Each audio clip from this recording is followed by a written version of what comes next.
That's okay, we're assigning people this year. Yeah. Are we sure?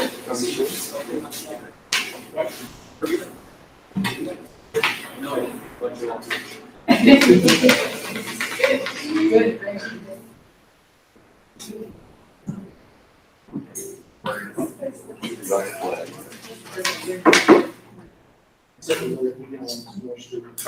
Good.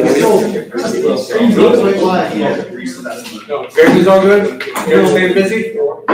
Sure. Yeah. Yeah.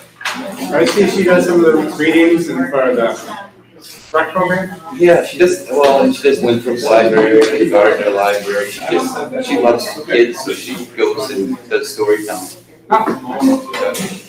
She looked at, a while back, she looked at like being a sub or something, but Yeah. there was some pickup there or something. Right, yep.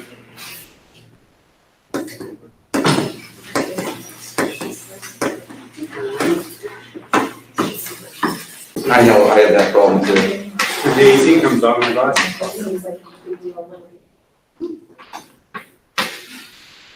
Could be the mask. Well, yeah. I wasn't talking up before the AC, just maybe that little bit of difference in temperature.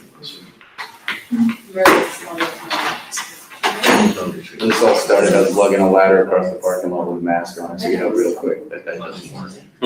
Yeah. Well, as long as you don't spin around the ladder. I couldn't see anything. I said, okay, I'll go with smells. Get some both tastes and pray for it. Yeah. Okay. I can't. We all good, Peter? Okay, the screen is live, just spit on the inside of you.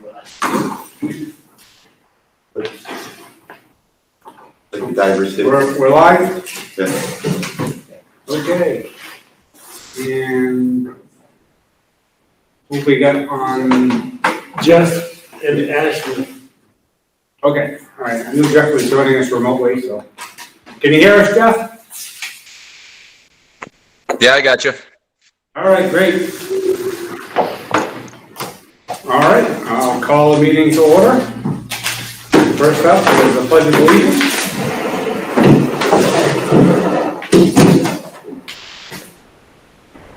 I pledge allegiance to the flag of the United States of America, to the republic which stands one nation under God, indivisible, with liberty and justice for all.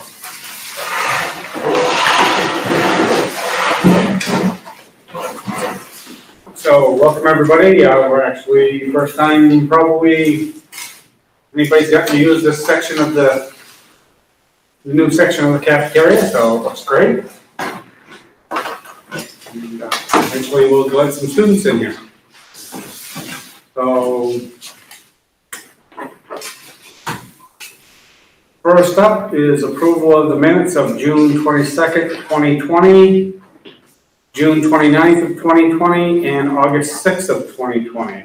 Do we have a motion to approve those minutes? I'll make one. We have a motion from Corey. Do we have a second? Do we have a second from Earl? Any discussion, corrections, deletions, or otherwise? Okay, seeing none, all in favor of approving the minutes as presented? Do we have unanimous? Jeff? I'm a yes. That is a yes. Okay, we are unanimous.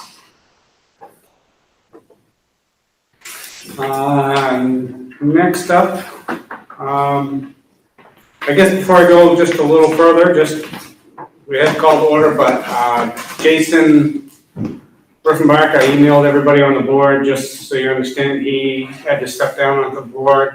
He's going to be moving from Winslow, so anyway, so we're looking for a representative for District 5, but I just wanted to say that publicly for those who didn't know that he's stepped down. So as of right now, we are 6. So we'll move on to approving the roll of accounts dated June 30th of 2020 in the amount of $205,800.90. also dated July 16th of 2020, the amount of $227,179.48. Another dated July 30th of 2020, in the amount of $103,268.49. And August 13th, 2020, in the amount of $598,979.74. Do I have a motion to approve the roll of accounts as presented? Move to approve the roll of accounts as stated. We have a motion from John. Do we have a second? We have a second from Nate. Any questions, discussion or otherwise? What was the 590,000? Assuming it was What a was building payment. No, actually, that was, Payroll. we made the July and August, And, No. okay. Insurance. That will do. Yeah, Good part of our budget. it's kind of payroll, that was neat. Okay, there's no other discussion? All in favor of approving the roll accounts as presented? Jeff, what is your vote? I'm a yes. That is a yes, so we are unanimous. Thank you. Report of committees. Do we have any committee reports? Adult education, actually, this was ad hoc, but I ran into Hannah Bard, and she stated that the summer program is about ready to wrap up. They were very successful with the students that they ran through. Classes are scheduled to start in person on the 9th of September, and she's pushing out information about the mask requirements. So people taking in-class classes over there are going to be required to wear masks. Very good. I'd also like to add, I guess, from MMTC being on that board, that there was a email from Peter Allen about that. They plan on operating. Theirs is very much a hands-on environment, of course, but the square footage they have, they feel they're in pretty good shape to spread out. So, again, working through the logistics of who's showing up when be a challenge, and particularly in the courses that where certification is on the other end of it, or dual enrollment or other sort of classes along that lines. Of course, they have to get certain hours in and certain things, so they're doing the best they can with those, and we'll see how that works out going forward. So, but they plan on being pretty much an in-person model. So, so that's what there is on that front. Any other committee reports? Guess not. So administrators. That is the closest, so we'll start with John. Did you have a question? Just says public comment. Oh, excuse me? I moved to put it at the end so we could save it for the end. If there's no objection, we'll move public comments to the end. Okay, thank you. Thank you, John. So administrators, Mr. Bell. Peter, do you want us to talk now or wait till we talk about the re-entry plan? Put it as one big discussion. I think you can do it now, Chad, if you want to. If it works better for you to talk about it during the re-entry plan, we can do that as well. Why don't we do that? Because some of the questions, Okay. some of the things might be talked about there that I don't plan on talking about. Okay? So I'll postpone mine until we talk about the re-entry plan. So everything you're doing is about re-entry. That's my life. I'm sure it is. Jim. Nothing to report today. Still waiting to hear from the Maine Principals Association about the status of fall athletics. So nothing new to report again. Very good. I have a question. Did they even give you a date when they might update you? Nope. A lot of rumors are out there, but nothing from the Maine Principals Association. Dated before December? We hope so. And coaching positions and such, you have Sue Black applicants for open positions? Yeah, we'll put the nominations in the next board agenda meeting since we don't stop till September 8th anyway. Okay. Very good. Shelley, what does Shelley have for us? You've been a little busy, I'm sure.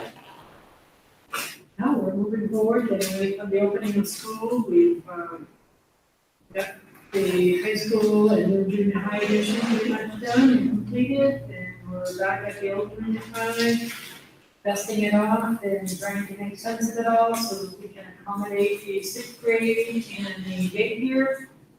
And we've still got some more construction work to be completed at the elementary, which we will be done in time. That'll be down to the wire, I'm sure, but things are moving along and it's been extremely busy.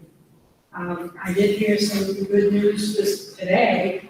I don't know if y'all have heard about the electrostatic sprayers that were dependent on to do the majority of our sanitizing and do the buildings and our buses.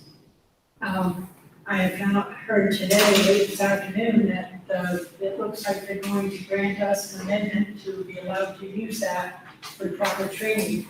And I've already got our training set up for the 25th of this month anyways. So, we're ahead of the curve, we've got our date scheduled anyways.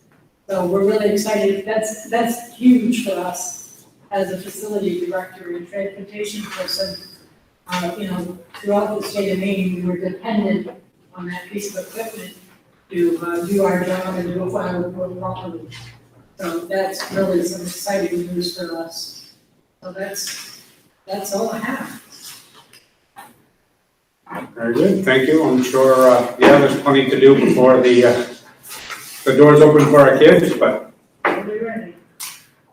as they always are, we have a lot of faith in you and your staff, and thank you for all that. It's been a busy summer. Let me ask Jeff, are you able to hear, Not even listed anymore. Jeff, are you able to hear the input from our administrators? Yes, I can hear 80% of it. Okay. Maybe it's best if the administrators speak, they just step forward a little closer to the microphone so they can hear it online better. That would be great. Thank you. Jason Briggs. I'll just share a couple things. We're sifting through the surveys that were sent out by Peter last week to get an idea of who's going to be at home learning, remote learning versus coming physically. So we have, I think all three of us building administrators are diving through that to begin scheduling and cohorts, et cetera. I did walk through the building today, the old building with Shelley to look at programming because we are using it for storage. So it's changed some of the placement where our former UA classes have been. So Shelley, like she said, our staff is diving into that. And then real quick, we had our leadership retreat last week. Spent a lot of time, obviously, on the logistics of what the return to school is going to look like. But I just want to share, we did talk about, the academic components and the respectful components, and it was pretty much consensus, like, we have no idea where these kids are going to start, and we really need to prioritize what we're going to teach right from the get-go and get a feel for where our kids are at. But then I thought the interesting piece with the respectful, responsible, the common theme was community and how the importance of teaching kids, it's part of respectful and responsible, but from mask wearing to social distancing to educating your neighbor to your, because we understand there's going to be a wide contrast of individuals stepping foot through the door. Some that truly believe that we need to be safe and others that may not have the same beliefs. So it's important to be consistent. So the common theme was community. So I'll share more when Peter gives me the go-ahead in a couple months on the goals and stuff. But then we're looking to get information obviously out to parents ASAP and working on getting back the sixth grade contacts because it's currently K6 now. So Erica and Kyle have it right now. So Will's trying to hook me up with the contacts so we can start getting mailings home and information. My question is not about the content of the survey, but just the percentage of people that are responding. Yeah, so we have, I'll start with the eighth grade, 24 not completed out of approximately 86, 15 at the seventh grade level, In the sixth grade level, I don't have the complete list, but 61 have completed, so I'm guessing there's probably about 85 coming in-ish. From sixth graders. Pretty good response. Pretty good response rate for Yeah. our 3 grades, yeah. Thank you. Very good. Any other questions? All right. Is sixth grade considered junior high or elementary school now? That's a great question. Right, like what's? Maybe it's best Peter answer this, because it's complicated. There's 2 answers to that, right? Probably. This year? Yes. 2 weeks from now? So this year, the sixth grade is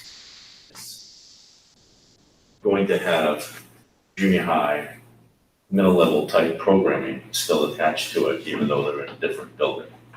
You would have had that anyways, if you would have been in the elementary school. They would have kept the specials that they had before because they were specials that were appropriate for that age level. So in terms of what they will receive from an instructional standpoint, it will still be considered what they would have had in the past, regardless of where they are. If you're looking at it from a standpoint of reporting to the State Department, we're considering the elementary school a K-6 building. However, because of the way that the finances and everything is set up for it, that's how we budgeted. So it's considered part of the K-6 building, but it's a separate location because of COVID. It's complicated on many different. Well, I know just as a parent of 2 sixth graders, like, I can't explain what they're, you know what I mean? Like, are they now, because now they fell back over to the old junior high, so in the sense of, you know, what's their identification now? Are they considered? I think all along we looked at it still as a stepping stone. So, you know, they were in sixth grade, they were set up in pods, they wanted to keep that, they wanted to keep the contents that, you know, the contents that they were teaching, they wanted to keep that, and regardless of where they were going to be. So that was all part of that discussion, regardless. Right. And the specials, the teachers that we shared in the past, we're still sharing those same teachers for the most part. Rather than absorbing the specials through the elementary school, we wanted to give them like STEM as one example. We wanted to give them exposure to that. So. Which administration team is overseeing the staff? This year, Jason is overseeing grade 6, just because of the proximity of it and being able to work things out between the two, because he's got some staff that we're gonna be sharing anyway, so it's the same staff that would have been going to the elementary school. So he's gonna be overseeing that portion this year. So once we get the IC and the information for like school messenger, because a lot of families aren't aware potentially that this is where they're gonna be attending, unless you viewed the school board meeting a few weeks ago, then I can reach out and explain middle school philosophy, the offerings, and. Right. Yeah. That's that. All right, thank you. Thank you. Did Mr. Anthony have anything for us this evening? Fine, Joe. Thank you very much. All right, thank you. How about Mary? No, I'm all set tonight, thank you. All right, thank you, Mary. And anything from special ed? Just to make the junior high piece a little bit less clear, we're covering the special ed needs in the building with elementary school staff. We were kind of planning that way, thinking the sixth grade is gonna be there anyway, so we're gonna continue with those plans and bring a couple people over. And I just wanna say that, you know, this has been hard, everybody's been working like crazy. But I met with a staff person today who will be impacted by that decision. And she was so positive and kid-focused and ready to work and excited. So that just shows what kind of people we have working for us and with us, and I'm thrilled. So just wanted to share that. All right, well, great. Earl's got a question for you. Not for me, I should ask for Jason, but what about the nurse? Will students being back there add an additional medical person, or how is that gonna? So the way we're treating any of the shared staff, and that included guidance as well, as Peter alluded to, all our UA teachers, the specials, would be going from the old junior high to the new junior high. So those are the discussions we're having now about covering the office staff, for example, nursing, depending on the needs. And then the sixth grade program for these specials and UAs, did not change. So it's our 4 or 5 that were going to the elementary school period 1 will just now go to there, with the exception of a PE teacher for Erica, and she can probably talk more about that. But Great, thank you. Thank you, Amy. Guess we'll start with Erica, and we'll see if Carl has something to add. I'm hiding. So August 10th, we held our FLT leadership retreat. We were half in person and half on the TV. We reviewed and planned for the 13 components of the hybrid and remote learning outlined by the Maine Department of Education as they specifically relate to Winslow Elementary. We are using that along with the district plan to make a handbook that more clearly explains what it will look like at WES and the 3 plans and the remote learning option. We're also working on an addendum to our staff handbook that's focused on the safety requirements as they relate to COVID. On Thursday and Friday of last week, we completed kindergarten screening. We had students in our building, which was pretty exciting, I think, for everybody that was there. We had 57 students attend the screening. We had 8 students that didn't attend either due to the fact that they had just traveled or were ill. A few were already in special education, so they didn't attend. 4 of the 4 students who are in the process of registering, so didn't participate in that screening, but are on our list, and then our 16 EK students from last year. And we have approximately, and I like to say approximately because we haven't gotten all the registrations for those 4 back, 85 kindergarten students. I think that everybody was really nervous at the beginning of kindergarten screening about how it would work, and we had these 4 and 5-year-olds that came in, and this is what they saw was us with masks. I had a parent who had sent me an email previously, and she talked about the fact that her daughter was afraid of kids with masks, and could we all wear pictures of ourselves? And so I thought that was a fabulous idea, and I thanked her for that idea. So we did. We all wore a picture of ourselves. I sent an email to the staff who participated afterwards and really thanked them, because we were asking these 4 and 5-year-olds to come with us. They don't know who I am. It's scary enough in and of itself. And because the staff was very positive, they had a smile on their face even though you couldn't see it all, the kids did a fabulous job, and the kids were happy, and honestly my staff was too. And I think after they saw that it was going to be okay, I think everybody left a lot less anxious than they did when they started. My question has nothing to do with elementary school, but ties into what a comment she said. Are the bus drivers going to be required to wear a mask? Yes. Perhaps that might be a good idea for them to have a picture, because someone getting on the bus seeing a guy in a mask could be intimidating for youth as well as parents. I don't know that guy, So it might be a good addition for bus drivers. Great idea. Yeah. Questions? I think we're good for now. I did see something on TV where somebody's making masks that have like the lower part of your face, so kind of freaky looking. Yeah. I like the picture idea. Great. All right. Did Kyle have anything to add? Well, I have to add, I have the privilege of working with a flexibly awesome, great boss. Great, that word. Yeah. Very good. All right. Anybody else back there that has anything? I can say, Will have? He's hiding behind the TV. this camera seems a little frozen, so I just want to check.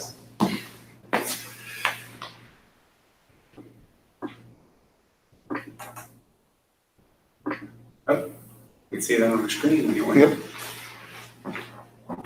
Oh, see what I fix. That's all I got. Okay, that's all we'll have.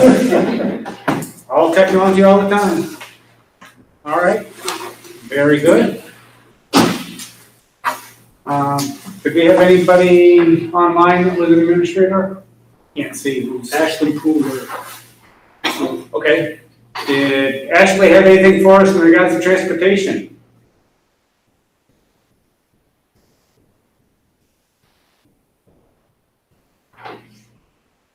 Hi there. I think you all got it all in the meeting, so I agree with you all so far. I like the idea. And I like the idea of the picture for the buses. That would make the students more comfortable who they look like. All right. Very good. Anything else, Ashley? No, I'm all set. Thank you. All right, thank you, Ashley. You're welcome. All right, guess that's it there. Finance Assistant Report, Miranda. Okay, our first budget abstract of this fiscal year tells us that 8.30% of the year has passed. In total, we've spent 11.63% of the budget. If encumbered items are removed, the actual percentage spent is 9.18. And something to always keep in mind this time of the year is we have several contracted services, dues and fees, subscriptions and such that we always pay out at the beginning of the year. Okay, any questions for Amanda? Okay, thank you very much. Peter. So I guess I'd like to start off by thanking everybody who's sitting out there in the audience and everybody who's on live stream with us and for the work that's gone on all summer and continues to take place on a daily basis. If you think about it, during a regular school year, this is a time when everybody's on screech, trying to get the schools open. And everybody's losing sleep because of everything that needs to be done. You add COVID to this, and you've essentially ripped apart everything that you've done, and you're trying to put it back together in the last 2 weeks. So, I look at the audience right now. I look at, I can go right around the room, starting with Shelley in that back corner. She's probably worked 3 jobs this summer, simply because it's not just about cleaning, but it's about moving, it's about building, it's about moving again. I walk right around Mary Boyle. She's written the titles 6 times because she's got this extra pot of money that she's got to worry about. Rick Hensby, Jason, all of the administrators working nonstop to get their buildings going. Ashley has got this bus scenario where everything is thrown at her, where you've got these regular bus routes, and all of a sudden, nope, they're not regular anymore because this kid is coming or this kid isn't coming. So you got to regroup, look at the routes. She's meeting with all of the drivers tomorrow to take a look at that. Working extremely hard. I mean, I can go on and go right around this room, but the important thing is I really want to mention is the positive attitude that's still here. It can be very discouraging with everything that's happening to us right now. But the people in this room are working extremely hard to make this happen. And I'm extremely proud of all of them and what they're doing. So I think it's important to recognize that. You've got an extremely hard-working group trying to get us here. So having said that, we are proud to announce that Randy Huggins, secretary to the superintendent, started today. We have not had an administrative assistant since March, since COVID started. Amanda has been pulling double duty in that area.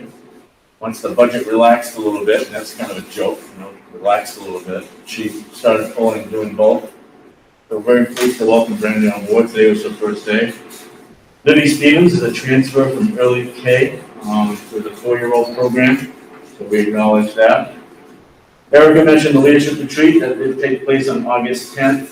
It's interesting as I walk to the different buildings because it's a very different leadership retreat this year, which we couldn't all gather together. But as I walk to the different buildings, every building that I hit happened to be discussing the same theme, and that is how do we provide the best educational programming to our students under these circumstances, under these situations, and what does hybrid mean? What does remote mean? What does it mean if we're in? So they were having some really good conversations about how to make all of this better. That was important to hear. New staff orientation is going to be this Thursday. We do have some new staff. We have about 7 new people. We have a few new ed techs. So that's going to be this Thursday, and we're going to hold that at the Winslow Elementary School. They will start in their individual buildings first, and then we will go to the elementary school at 10 o'clock and do introductions and do some things there that we've traditionally done, like bloodborne pathogen trainings and other things that need to be done. At the last council meeting, we talked to to the council about our plan to move ahead and use the old junior high as part of our plan, to have the sixth graders there, and also to have some daycare services there, to move our daycare programming there. To increase our daycare programming, we hope to maximize that. We're licensed for 75 students, we currently have 50 in the program.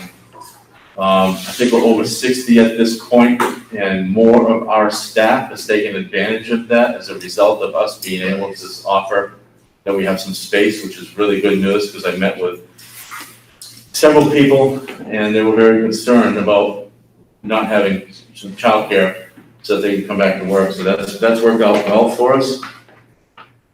I have on here, policy committee. We absolutely need to get the policy committee going again. We have some things that you're gonna hear about this evening from Chad, where he's gonna talk that impact the high school in terms of COVID, number of classes, and I won't take all this fire, but we need to have a policy committee meeting to discuss those pieces and some other policies that were changed over the summer that are very important for us to look at. So I will email the group and see if there's a date, time that works for everyone, but I'd like to do that within the next 2 weeks if at all possible. The Board of Education Awards Committee met and looked at the nominations, and so that's moved ahead. We'll have nominations for you at the opening of school. Still don't know what that's gonna look like quite yet. Obviously, it won't be the traditional opening with everybody in an auditorium, but we'll figure out what that's gonna look like, and that's gonna be part of our conversations on Wednesday. I mentioned this already, but tomorrow, Ashley Fuller is meeting with the bus drivers. I will be joining her to have some conversations about the routes. We did a survey. That survey indicated quite a few kids actually would not need transportation. And the last time that I looked at the survey, it went something like this: over 950 responses. 950 responses. We have about 1,100 kids. That's a pretty good response. At that time, we were looking at about 86% of the students or the parents were saying they would send their child back to school. And we were looking at 57% of the families saying they did not need transportation of those who responded. So that, as I just mentioned, throws a huge wrench in something that Ashley's trying to plan, because even though we give her a cohort and we say, here's a letter of the alphabet, A through L, little a, on this day, and then on the next day, it's gonna be LE through Z, even though we give that to her, when you throw in there, well, half of them aren't asking for transportation, now you gotta re-scramble things again. So it's very difficult on everyone, but everyone's working extremely hard, as I mentioned. I think that's it. Can I ask you a question about transportation? Yes, please. Has anything been addressed as far as all these parents dropping their kids off? Like, are they forming a line, like I've seen in the past at the elementary school? Yep. Each of the buildings is working on a plan that will address those pieces to get that information out to parents. So what we have right now is part of our plan talks about transportation, but the specifics of that will be addressed in the handbook from each of the buildings, which is what they're working on right now. So the answer is yes. I've seen it get pretty congested on a normal year, so if you double or triple those people. Right. And it is 28 per bus. The last that we heard, and Ashley, you can jump in here if I'm saying something that's incorrect. It's 28 per bus, some maybe 34 because the buses might be a little bit bigger. It's you try to keep 6 feet away from the driver if you can, sitting diagonally, 1 student per seat, and if they're related, you can put a few kids in the seat. Okay. Ashley, jump in if I said something that was incorrect. That is correct, what you said, Peter. Thank you. You're welcome. Okay. All right, well, you summarized there, but I assume the administrators for each of those are going to give us a little more detail on their plans, so.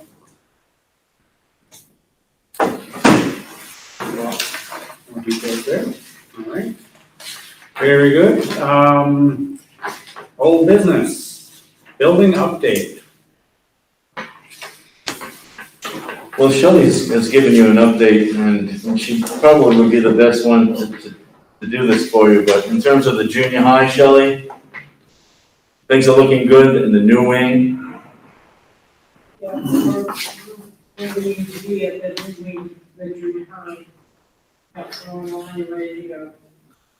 So the pieces that, some of the pieces that we need to work out there are just things that Shelley and the administrators need to talk about in terms of the safety and the sanitizing and where those stations are gonna be exactly and how all of that's gonna work. Those are all things that we're still ironing out at the last few days here before the students arrive. One of the things about the junior high, we had talked about a groundbreaking at one point or a ribbon cutting ceremony. Ledgewood has reached out to us again and asked if we're interested in doing it. And if so, what might that look like?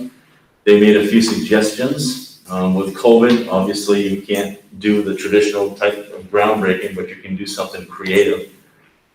So I guess I had mentioned it to them that this board was interested in pursuing a groundbreaking ceremony. And I guess the question to all of you is, would you like to put a small committee together to talk about what that might look like? Or would you like us to come up with some ideas and present it to you? Just come up with some ideas. Yeah. Whatever works for you guys will be fine, I'm sure, so we. Okay, so we'll do that and get back to you.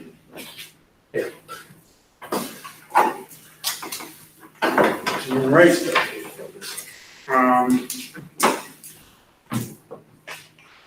Okay, anything else on the building? Anybody have any other questions? I think Shelley touched on the elementary school previously, and they're gonna be down to the wire, but come along, okay, huh? It's come along. Pretty much of the carpeting, I think, is pretty much all done, and we've, I think that the ceilings all flooded, those are ready to go. There's been some painting, sheetrock. It's like we're like all over the place here. Because, there was no central location, so it's kind of like all Right. over. It's coming. Very good. Thank you. And are they done with the canopy out in front of the common now? Beautiful. Yeah. Thank you so much. Yeah, it looks great. And That's wonderful. We needed that for a very, very long time. And Agreed. It's a great addition to that elementary school over there for a number of reasons. I don't think Cal Price likes it at all. Oh, no, I do. Initially, I was a little worried because the first structure wasn't much being done. That's all we're getting, but it's finished up nicely. Yeah, very nice, very nice.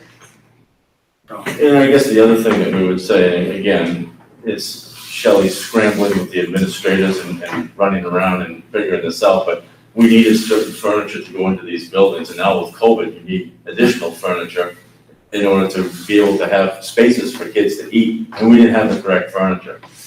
So the building administrators met with Shelley, looked at what their spaces were, looked at what their needs were, quickly ordered what they needed to order, and it's because out of the bond, we had some funds that, because of how well things have gone, that we're able to use that money in order to get the correct furniture, in order for us to be able to open up and do what we need to do. So things have gone exceptionally well. It's been hectic, it's been crazy, but because of good people doing good things, things have gone exceptionally well. all right, great. So, I guess next up, we have a second reading of the 2021 budget in the amount of $16,880,575.36. So we had done the first reading previously, but we need to make it official with a second reading, I guess. So is there any questions or comments, or do we move right to a motion? Well, it was voted on, but in an election already, right? Yes, but we still have to approve it as a board. typically what you've done in the past is you Go against the vote. you vote on it. It goes to council. Council makes recommendations or not. As you know, we made more cuts. Right. Council voted on it. It went to election. It passed that election. We typically take a second vote on the budget after that. So that's standard process. Yeah, I recall that, but it just seems silly to go after the election. I'm not gonna vote, it's gonna vote against the election. It's a formality, John. Yeah. So, do we have a motion to approve the second reading of the budget as presented? Move to approve. Motion by John, do we have a second? Oh, yeah. We have a second, Earl. All right, any other discussion? Okay, all in favor of approving the budget, 2021 budget as presented? Jeff's got his hand up. Is Jeff, He's got his hand up. Jeff is a yes? Yep. Okay, I'm yes, yep. now I can see him. All right, thank you. All right, we are unanimous. Thank you. Next up is recommended changes to the 2020-2021 school calendar, COVID related. Yep.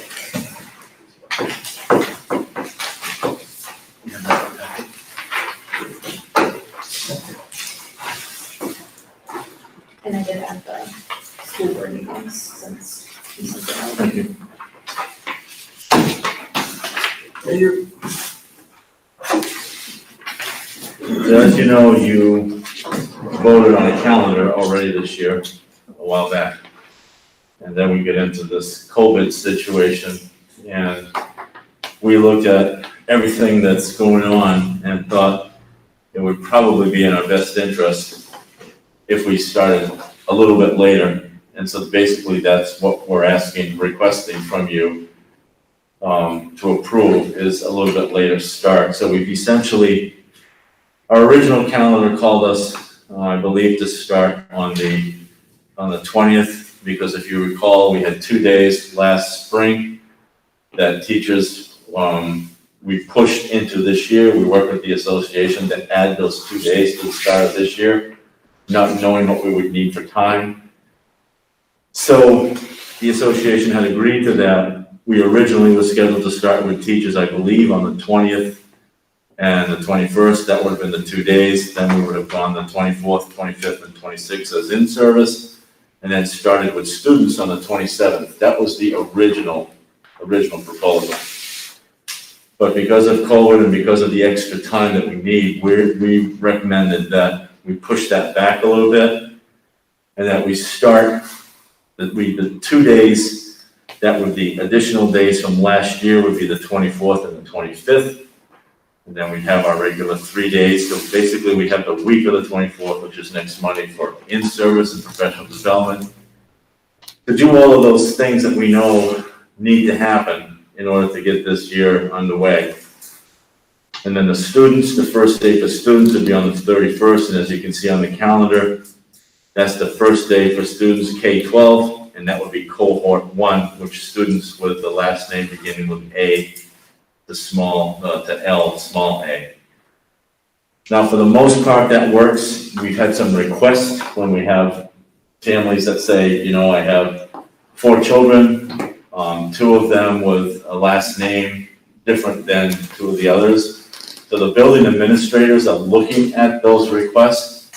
We didn't do a blanket choose some constant, like, let's pick the last name, let's pick the last name of the oldest student. We didn't do that because when we started looking at balancing, and we did that, it didn't balance. So we may throw things off by doing that. So we had to look at the situations individually to make sure that we didn't mess up the balance of students that were coming to school. So it's a little more work, but that's being worked on right now.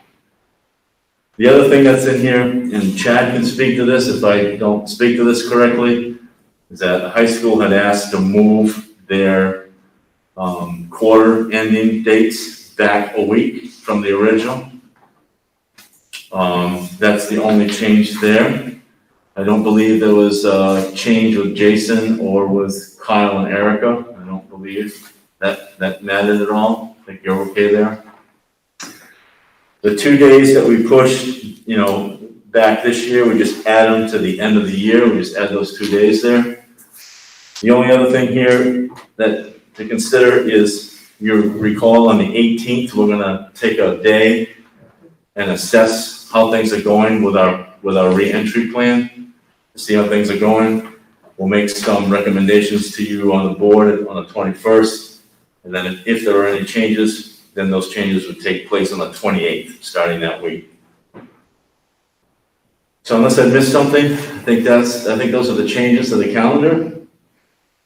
You still have 183 total days scheduled. I have to point out that we still have snow days built into this calendar.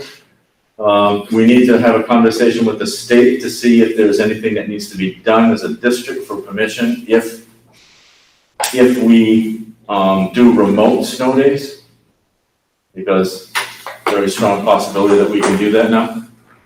And I think we probably should be doing it. I think everybody would tell you that they would like that option. Well, Yeah, I just noticed this, I haven't had a chance to talk to you about it, but it looks like we maybe left 6th grade out of the first trimester end, unless, Jason, you see that it's in there. We've got first trimester ending on November 6th for K to 5, if my eyes are looking at this correctly. And then 7 and 8 are on the 22nd or 24th. I'm guessing we probably want that to be 6, 7, 8, because your parent-teacher conferences are all gonna be together this year, so. Before that went to print, I thought I'd bring that up Thank in you. front of you guys. Yep, we got it. Thank you.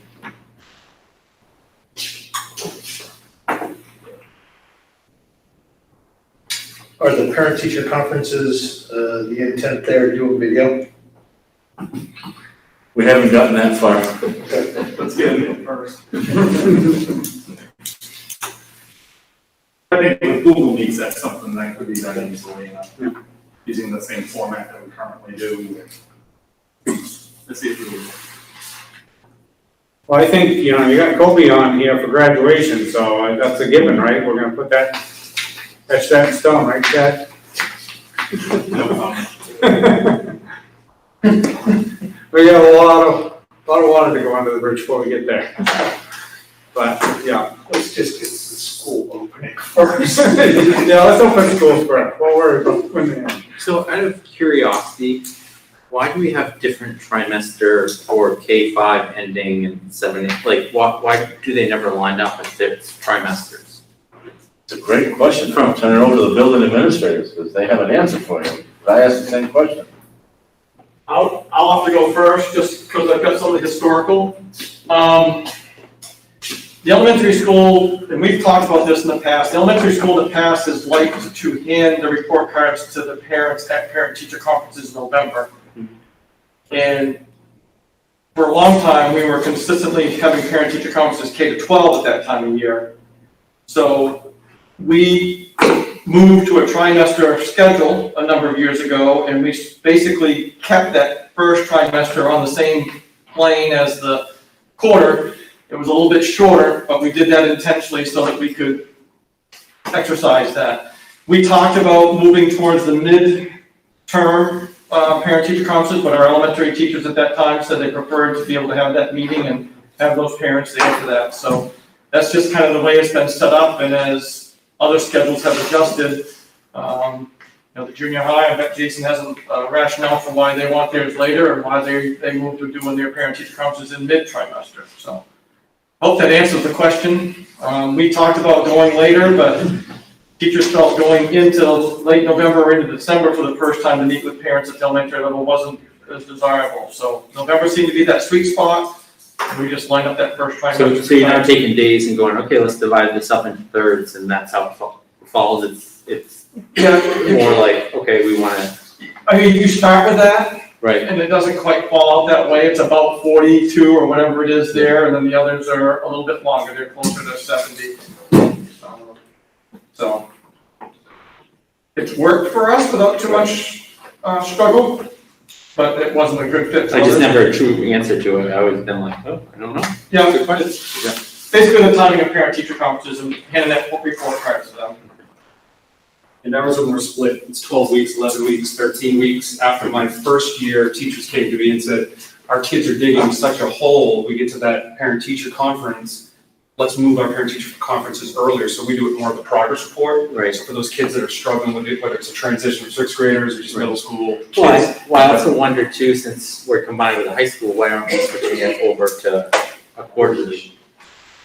Great question. Because our UAs, there's another one for you, we had 5 UA rotations that actually change, if you had a middle school child come through, change after the or before quarters, and that's super confusing.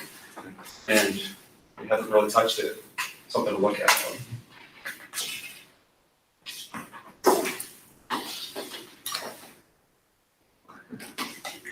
All right. Any other questions?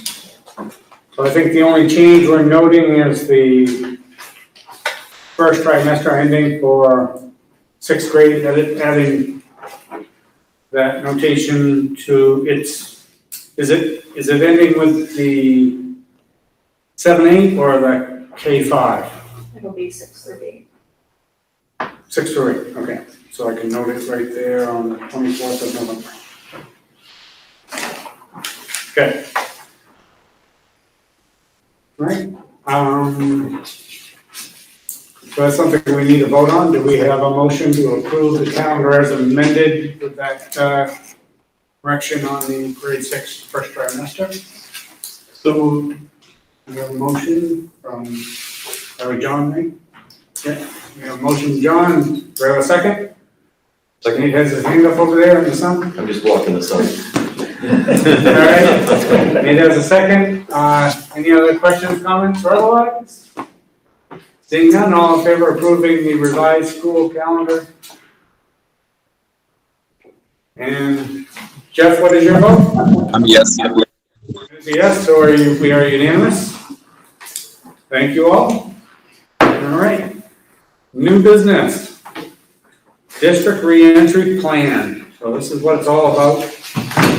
These closing days of summer. So in your packet, you had a revised, updated district reentry plan. What has been revised and updated are the components that are required of us to have in the plan. And so the administrative team worked to address those pieces. Some of those pieces were addressed during their leadership retreat. So when we met as a reentry committee, we knew that there were 12 or 13 bullets that still needed to be addressed. And there were details that were more specific to the buildings. And so that was one of the things that the administrators worked on at their leadership retreat with their FLT and department chairs. So those pieces were addressed. So when you look at this particular plan, some of the small things that are now in there, there's a superintendent's message at the beginning. We addressed those pieces as I just mentioned.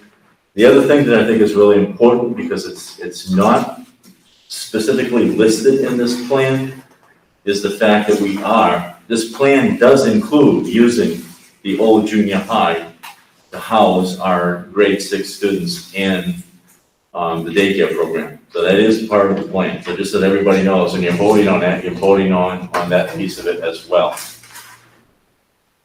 I don't know if you've had, the other thing that was in here that we didn't have before, which we thought would be a good idea to have in here, because there are a lot of rules when it comes to moving air and being safe. And for example, you can have a fan in a room pushing the hot air out the window, but you're not supposed to have a fan in the room blowing the air around when there are people in the room. The idea behind that is that there are small particulates just spreading it further. Shelley has worked hard to make adjustments to the air handling system, pumping in more air in each of the buildings. So when you think about that, and you think about some days that we get in August, it's pretty brutal. So when you take the temperature and you take the heat index and you take the dew point and you take some classroom on the second floor that's just baking, it's not gonna be a healthy environment, perhaps, if you have masks on. So one of the things that we included in this plan was a heat index for us to monitor when we're gonna have some of those days, to be able to say, we're gonna have an early release today because of this and because of the mask, it's not gonna be a good situation. And use that early release like a snow day. Or if it's gonna be, if we can't cool the building down, Shelley's working hard at making sure that air is coming in at night, cool that building down. But let's say we had a stretch of 4 or 5 unbelievably intolerable days. We would need to look at doing something, maybe having a heat day rather than a snow day to keep everyone safe. Remote learning. A remote learning day, exactly. So that's also part of this plan. And it's all about safety of our staff and our kids. So that's in there.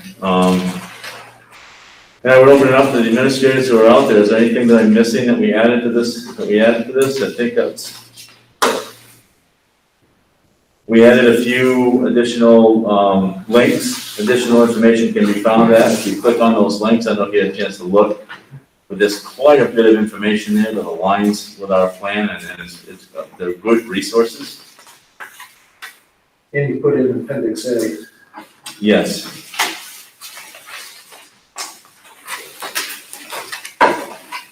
So this is the plan that is required that meets the MDOE guidelines in order for us to be able to either look at title funds and access some of the relief funds. And it's also the plan that the Maine Department of Education wants to make sure that we have in place so for us to safely open our schools. Now, there are 2 other documents that are being worked on that the administrators will talk to you a little bit about tonight because they're still putting the pieces in those plans to the buildings. So maybe a continuation of one of these plans or going deeper into, like you asked earlier, Nate, what about busing and drop off? Is there a plan? Those types of things are going to be addressed in the individual building plan so that if I'm a parent of a high school student, I'm looking at that plan. I'm not trying to look at 36 pages of this one to figure out where the information is. So we thought we would separate it up and it might be easier for folks. Do the same thing for the junior high and the elementary. So that's coming. Earl? Not to be a pain, but on page 13. Yep. You've got see the pre-screening tool on page 17, and you've got to change that to 19.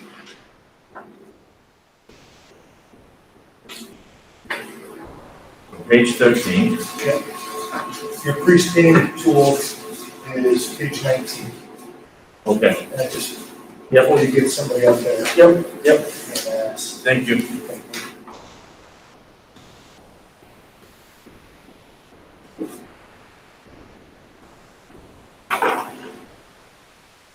Glad you, that tells me you read it. Thank you. Thank you. So as part of this reopening plan, was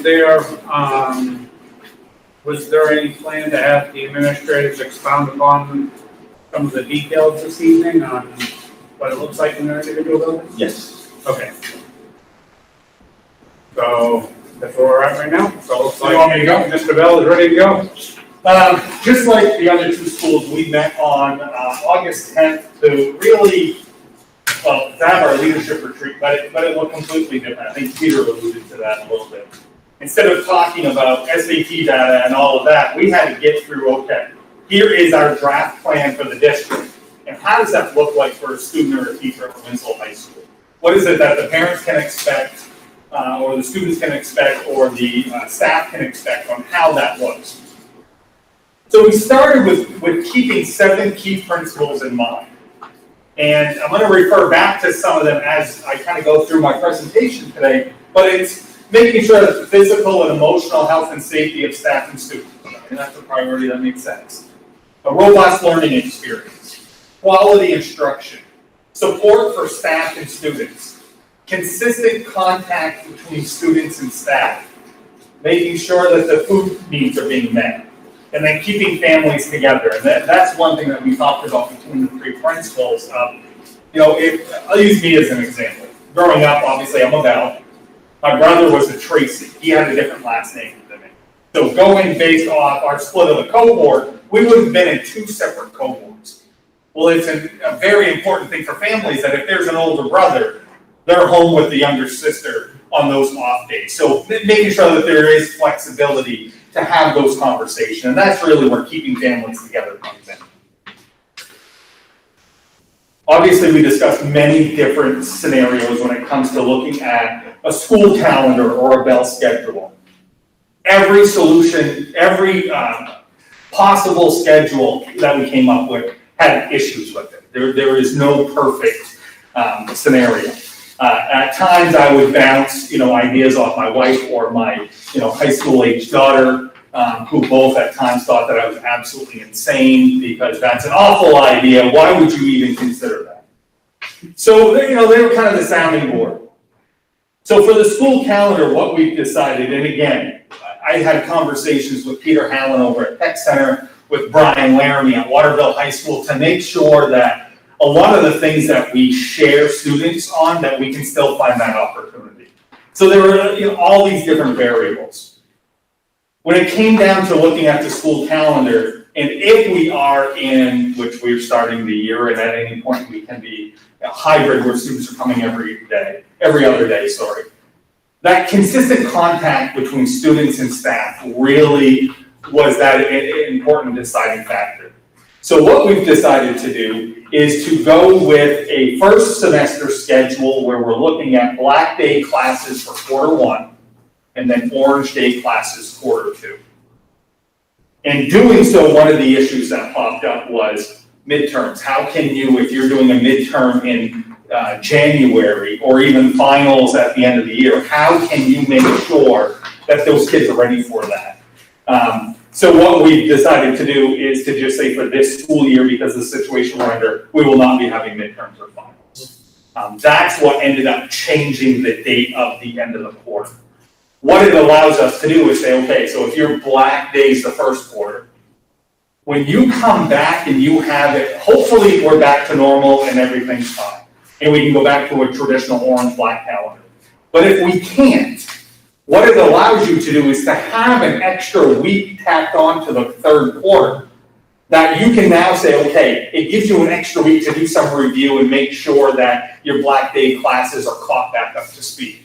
And then at the fourth quarter, the same thing. Not having finals pushes out the end of the year, and you have extra time built into quarter four to review some of those Orange Day classes. To make sure that they're caught up and they're ready to keep moving on.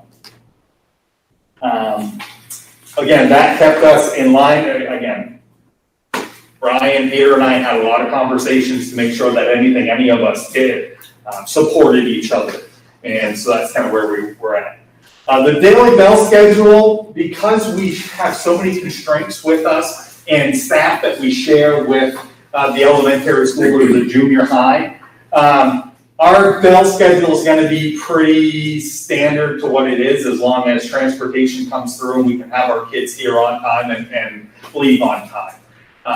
That's going to be, there's not major changes to the bell schedule. We really can't. We have too many things. When we looked at the three different scenarios, so we looked at the in-person green. What does in-person instruction look like? What does remote instruction look like? If you're in hybrid, how does in-person look? How does remote look? And then what do the full remote option look like? What we really wanted to identify there was, what are the expectations for everybody? So what are the spelled out expectations for staff? What are the spelled out expectations for students when they choose that model? And then what do we expect of our parents to help support their students with whatever model that we have? So we were able to really flush that out and identify that, which, we spent a lot of time having those conversations on a day. That was a big part of the day. Big conversation about student attendance. what does attendance look like in a hybrid model or a remote model, for instance? If you're in person, that's pretty standard, that is what it is. But looking at the remote day learning attendance and saying that students can demonstrate attendance in one of three ways. And it's all identified based on what the expectations for the teacher is for that day. So, for example, the teacher may say, hey, tomorrow, Mr. Selwood, I want you to log in because I am going to be continuing this conversation with tomorrow's group, and I need you guys to log in and do that. So it's learning that is happening at the same time. They may say, okay, class, we just finished up. Tomorrow, this is what I want you to work on. So I may have a video for you online. I may have, a research packet that you have to do and then answer a few questions. I may have a posted video for you to watch. So if you do that, I can check you off as you attended class that day. I could have things, just resources that I put in my Google Classroom, and you have to go and watch a video. It could be, a recorded video of me pre-teaching something. It could be a National Geographic video with a couple of things that whatever I said, whatever I expected you to do, that's how you can kind of check off that attendance box. So it's not necessarily logging in if the teacher doesn't need you to log in, if that makes any sense. And so looking at the same thing with the remote learners as well, that those full-time remote learners, being able to demonstrate attendance in one of those three ways. Big conversation about what do we do to support kids when they stop engaging. That was a big concern that came out of last spring. So what we came up with was a protocol for the staff to follow when students are either not attending or not engaging in the course content. We have a group that meets every Monday morning in my office. We call it the student support team. And it's usually Rick and I, our SRO, our guidance counselor, social worker, SRO, school nurse. And we just talk about, okay, what are some things that are starting to peak up with some of our students? And it allows us to say, okay, who's best able to handle or better able to serve and support those students? So what we're asking teachers to do is to contact the student and the family directly. So if Nate's not responding to my class and I haven't seen him log in to my Google Classroom in 4 days and he's been a remote learner, like he's falling quickly behind, especially when we're going just all black days the first quarter. You miss 2 days of class, you really just missed 4. You almost missed a week's worth of instruction. So being engaged, being in attendance is really, really important.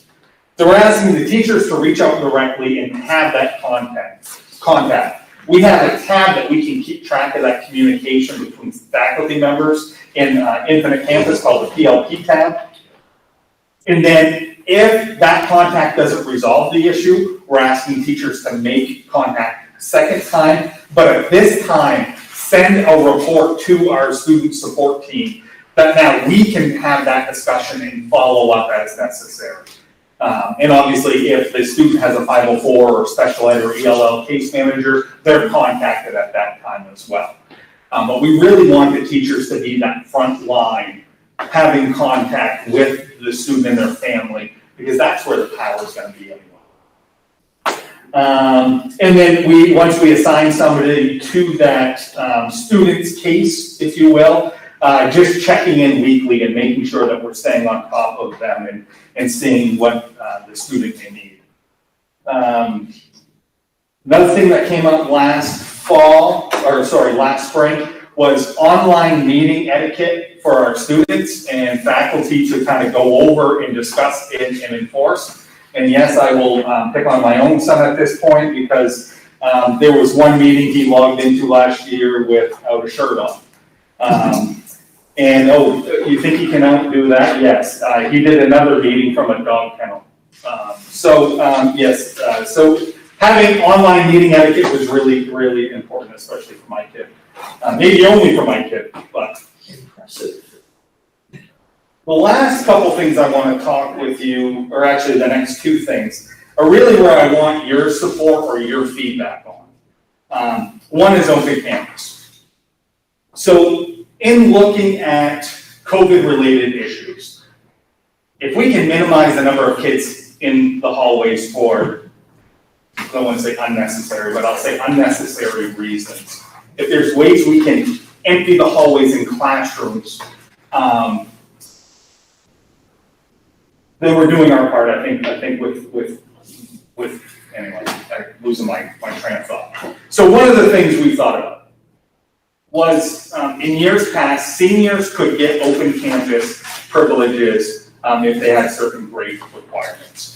Juniors, we started a couple of years ago, starting second quarter, I think. Again, they don't have to go to study halls. This year, what we are proposing is that all juniors and seniors will be eligible for open campus during their study halls for all blocks. So allowing them to do that. We can pull back if there's concerns with grades, attendance, behavior, really any of the other reasons why you may take that away. The one that's a new one is, and parents have to sign off on all this, by the way, is opening it up to sophomores and freshmen for their study halls during blocks 1 and blocks 4. And then this way, if, let's say my daughter has a way to get to school and she has study hall block 1. Well, as a parent, I can say, you know what, you can stay in, you can drive yourself to school, and that's fine. And that's less people we have to now fill in that study hall, and also find coverage for the teachers to do that. Again, we can remove open campus privileges because of attendance, tardiness. They show up late constantly because they had open campus. We can take that away. Grades being another thing. So that's one thing I want you to kind of think about and give me feedback on, or tell me it's a stupid idea. The next one is going to be pending policy review, and Peter alluded to that a little while ago. We have a policy that seniors, all students, have to take 6 classes. Not a question. 6 classes. What we are proposing, and I got this idea actually from a school in New Hampshire. I went to a virtual NEASC meeting where this school was talking about their plan and what they were rolling out. And one of the things they did, they told seniors, you know what, we're going to do this almost like a college, where you only have to come here for the courses that you're required to have for graduation. So let's say there's a student that needs a math class and an English class. That student would be given the opportunity to only take those 2 classes this year, and then they're not in the building those other times. That would require a policy review to really look at. A concern that I would have, or that I do have with that, is that some students may look at that as a way of, hey, I only have to go for 2 classes this year, that's great. And they don't think about what their post-secondary needs are. That would have to be a big discussion with them, their family, and their guidance counselor to make sure that the student isn't just shortchanging themselves. And they say, hey, I only have to have these 2 classes, and then they go and apply to Orono, and Orono's like, you only took 2 classes this year? Like, what did you do that for? You needed this. Or a student that maybe doesn't have a post-secondary plan and is going to the tech center, and they could have gotten some certifications to really support them post-secondary. I don't want a kid to shortchange themselves, well, I'm not going to the tech center now, I'm going to drop that, when that really may give them a good path to something after high school. So it's not just a clear cut, anybody can drop all their classes. It does have to be tied to their post-secondary plan, which I think would eliminate I'm only going to take 2 classes. It may get us down to more of the 4 or 5 classes for the students anyway. And the only difference there is student athletes still need to take a minimum of 4 credits to regain or retain their athletic eligibility. There's no wiggle room on that. You have to have 4 athletics. Couple other things, technology. We've decided that we have the Chromebook availability to go 1-to-1 in our building and be able to issue those to our students. It's gonna come with some challenges for the students that forgot it at home, or it wasn't fully charged when they came here, because we're not gonna have extra laptops to hand out, and we're not gonna have extra chargers, so, students will have to, be responsible for that. What about hotspots? We do have some available, and we're talking about how people can access that and get on a waiting list, and that's more of a will thing on how many we have, because it's more of a district thing than it is individual high school. The tech center, I think Joel alluded to it a little bit. The tech center has said that there's no way that they can support remote learning. That if somebody chooses the fully remote model, they still have to attend the tech center, or they're gonna have to take other classes. Just the nature of getting certifications, the nature of the hands-on experiences cannot be done in a remote setting. So if students can't do that, we're gonna have to try to find some other classes for them to take. I was asked the question, what if a student's remote at Winslow High School, can they go to the tech center? And the answer is yes, that's fine. They can do that. They're also making some changes with transportation at the tech center to allow students a little bit more flexibility of getting there in their off school days, if you will. That they are, it's a simple permission form that the student and the family signs, I think the semi-school signs, and the tech center will sign, giving that student permission to drive any day. And we have a little bit more to do with MMTC about transporting students on remote days. I figure we have to figure out how we get our own students here, and then we can open up the discussion. What does that look like for additional transportation for the tech center? We looked at traffic patterns in the hallway to try to make sure that there's one-way directional traffic everywhere around the building. The only two places that's problematic is the Osborne wing and the Arts wing. That'll be two-way, but we're working on signage and making sure that everybody adheres to that. And that's pretty much the high school plan in a nutshell. If there's any questions, feel free to email me, don't ask that much. Go ahead. We have a number of questions. AP courses. How are AP courses going to work? Great question. Most of our AP courses are on black days, which is why we chose the black days as that option, to make sure that they can get through their whole curriculum before. A couple of AP courses that are on orange days, we're looking at focus time, and how focus time during the black day quarter, if you will. Having focus time opportunities for those classes to meet during that time. The teachers can check in with them, they can assign, we do it for summer work in all our AP courses. AP teachers will give summer work. Well, they can now check in with them during their focus times and give additional work, have maybe a Google Classroom that they can have those conversations and make sure that they don't fall super behind.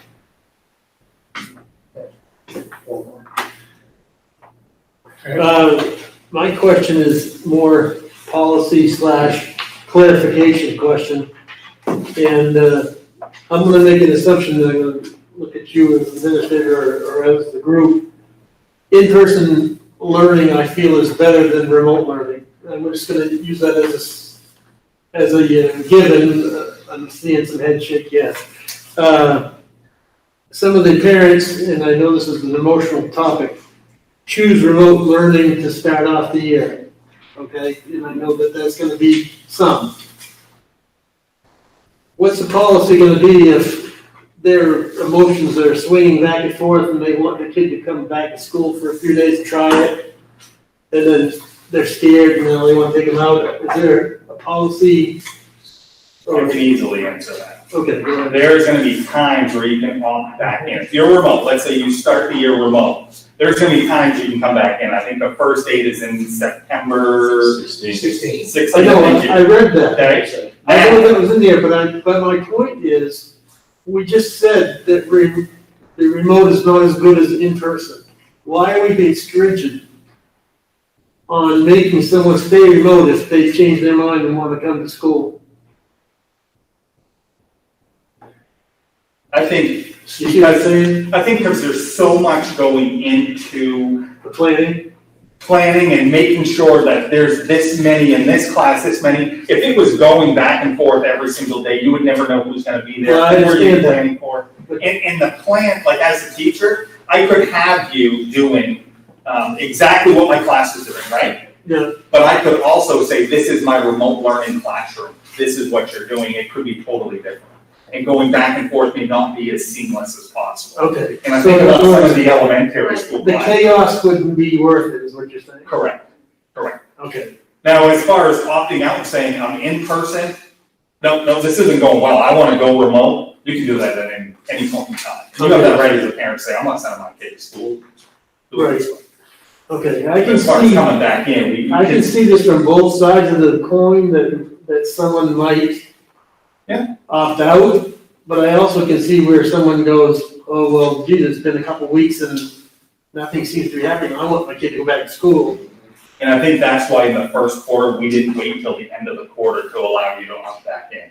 It's Okay. more of a couple week span, and then you get to really decide. Because I do think there are some parents that are like, I'm gonna wait and see. That's fine. That's why we have those. This is a question for you. Yeah, can I just add to that? Sure. Answer the question. So the other thing that we really need to consider and keep in the back of our heads is, so you're an educator, and I'm gonna look at Earl for just a second here. Earl's an educator. He's got his class in front of him. And now he's got a handful of kids who are remote all the time. And he's got a couple of kids that are not. So Earl knows that this group that he's working with all the time, this is what he's gonna be doing with them. If all of a sudden kids are bouncing in and out, now he's preparing for three different things. Kids that are bouncing in and out, where are they, how do I get them cut? It's a nightmare for him to try to plan for something like that. So that's another reason, and we are still looking at class lists. We are still looking at who we have that's available. Nate meets with me and says, I've got a doctor's note, I'm compromised, I can't come back.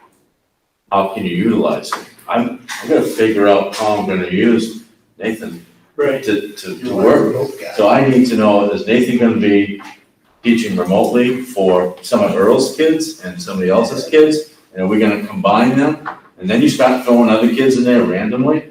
It's just gonna be a chaotic mess, so. I totally agree with that, but I'm gonna ask you one more question regarding this. Has this policy and the question I'm asking you been put to Drummond and Winslow or someone that, because the word public is the key word in public schools, the way we handle it. And I just want to make sure that we're covered in that policy, that we're not gonna preclude someone from coming to school when they want to. We're not, we're giving them the option. Okay, as long as we, do you understand why I'm asking the question? I do, yeah, they have the option, they just have cut dates to. I just would be remiss if I didn't ask. I just want the kids to be able to come to school when they can. How's that? Shed a little light on the subject. Nice. Or Can you give, what the day's gonna look like when a kid comes in from, because I'm trying to visualize this, and I don't need super detailed, but, so a kid arrives, they're walking through the door, where are they going from there? Homeroom or directly to, yes, okay.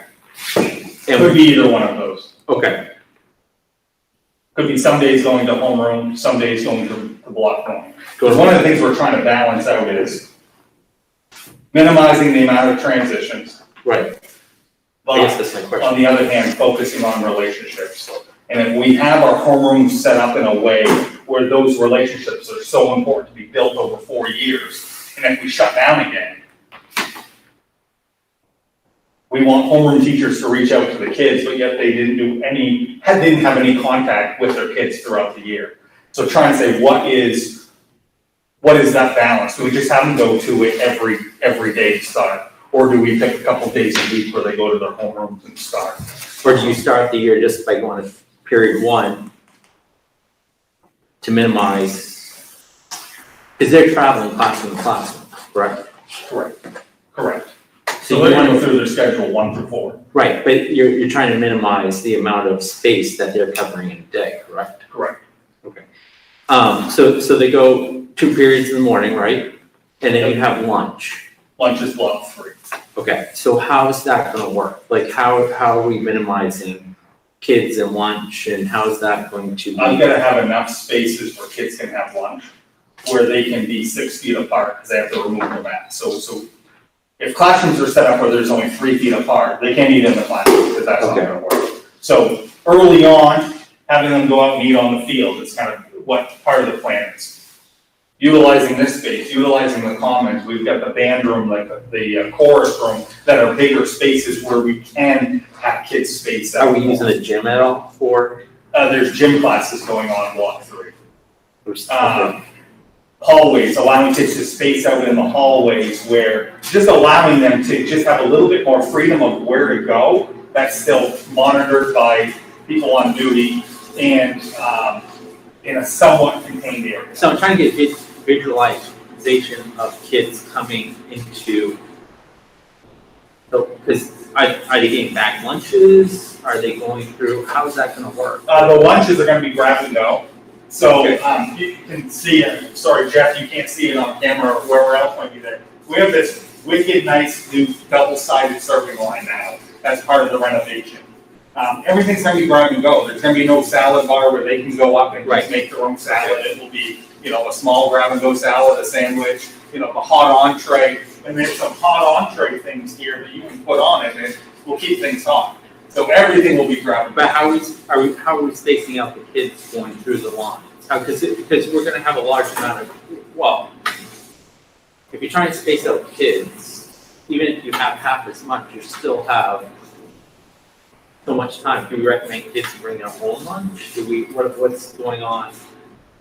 I'm not gonna say we've had a conversation about recommending that, people will bring it if they want to, and then we'll have, markers on the line, anywhere where there's lines, whether it's by the office, coming into the lunchroom, that there will be markers to keep. Because how long do they get for lunch? What's that, sorry? How long do they get for lunch? 22 minutes, I believe. Oh, I believe it is 22 minutes. That's the practice period lunch. Correct. Of course, Yeah, you got- so there's 2 high school lunches. And then there's the middle school lunches kind of in between. But you also have half the number of students With half a the day number of that you're students. feeding lunch. So yes, it'll take a little longer, because there's space, but we have more serving capability and half the number of kids. And those are some of the things, one of the reasons why we're starting with half, is there's some things we don't know how logistically it's gonna work out. And we need to be able to adjust and adapt as we, that's what we do, we adjust and adapt. And, with lunches though, the good thing is, we have actually 4 areas where we can serve students, because we still have the commons.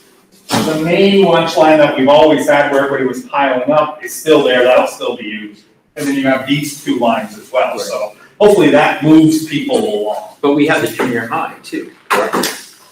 Yeah, I'm not, I don't know about the. But I mean, they gotta use the space for food too. Yes, but the junior high has a separate lunch. Right, but it's, You mean the space, we have a commons to utilize the space for student high school students, is that what you're? well, I'm just, everyone's gonna be utilizing this space, regardless if it's different times, that's. But not at the same, yeah. No, right, Yeah, not but at it the same doesn't time. matter, it's still a. Oh, when you said junior high, I thought you were talking about that. No, I'm talking about, yeah, I'm not worried about, that's his call, I'll be up next. So now my other question is, so you have kids who signed up for classes who those classes may change, like band, for example. People who play instruments who are not, that's gonna change, I'm assuming, they're not gonna be able to do instruments. There's gonna be some limitations on what they can do. And, the band and chorus teachers we met with a couple weeks ago, all 3 in the district, and they had some good ideas on what they could do outside of that. Working on some music theory stuff. Band actually has 2 practice rooms that, kids could be isolated and actually still continue doing that. There may be some more independent work on the actual, like the flute or things at home, but there's things that they can work on. You know, everybody can work on beating a drum and working on rhythm and, you know, some of those finer pieces that are so essential for any musical instrument. Well, I guess my question is, so let's say you have a student, it's elective, you know, they don't have to take band, they could change what they would like to do for elective. When will they know how that will look like? When probably the first day of school, when they meet with the band teacher and he outlines what his expectations are gonna be. Okay. But they're able to change that class, right, if that. Yeah, there's always about a 2-week add drop period where students can do that. But that still has to be factored into the number of students in that classroom that they would want to change into. I mean, everything has to be done within the fixed number or that constraint, correct? So if somebody, you know, if 10 kids are in band and 8 kids say, screw this, I don't have the opportunity to practice and everything, I want to leave, those 8 kids may not all be able to go to the same place because you don't have that size.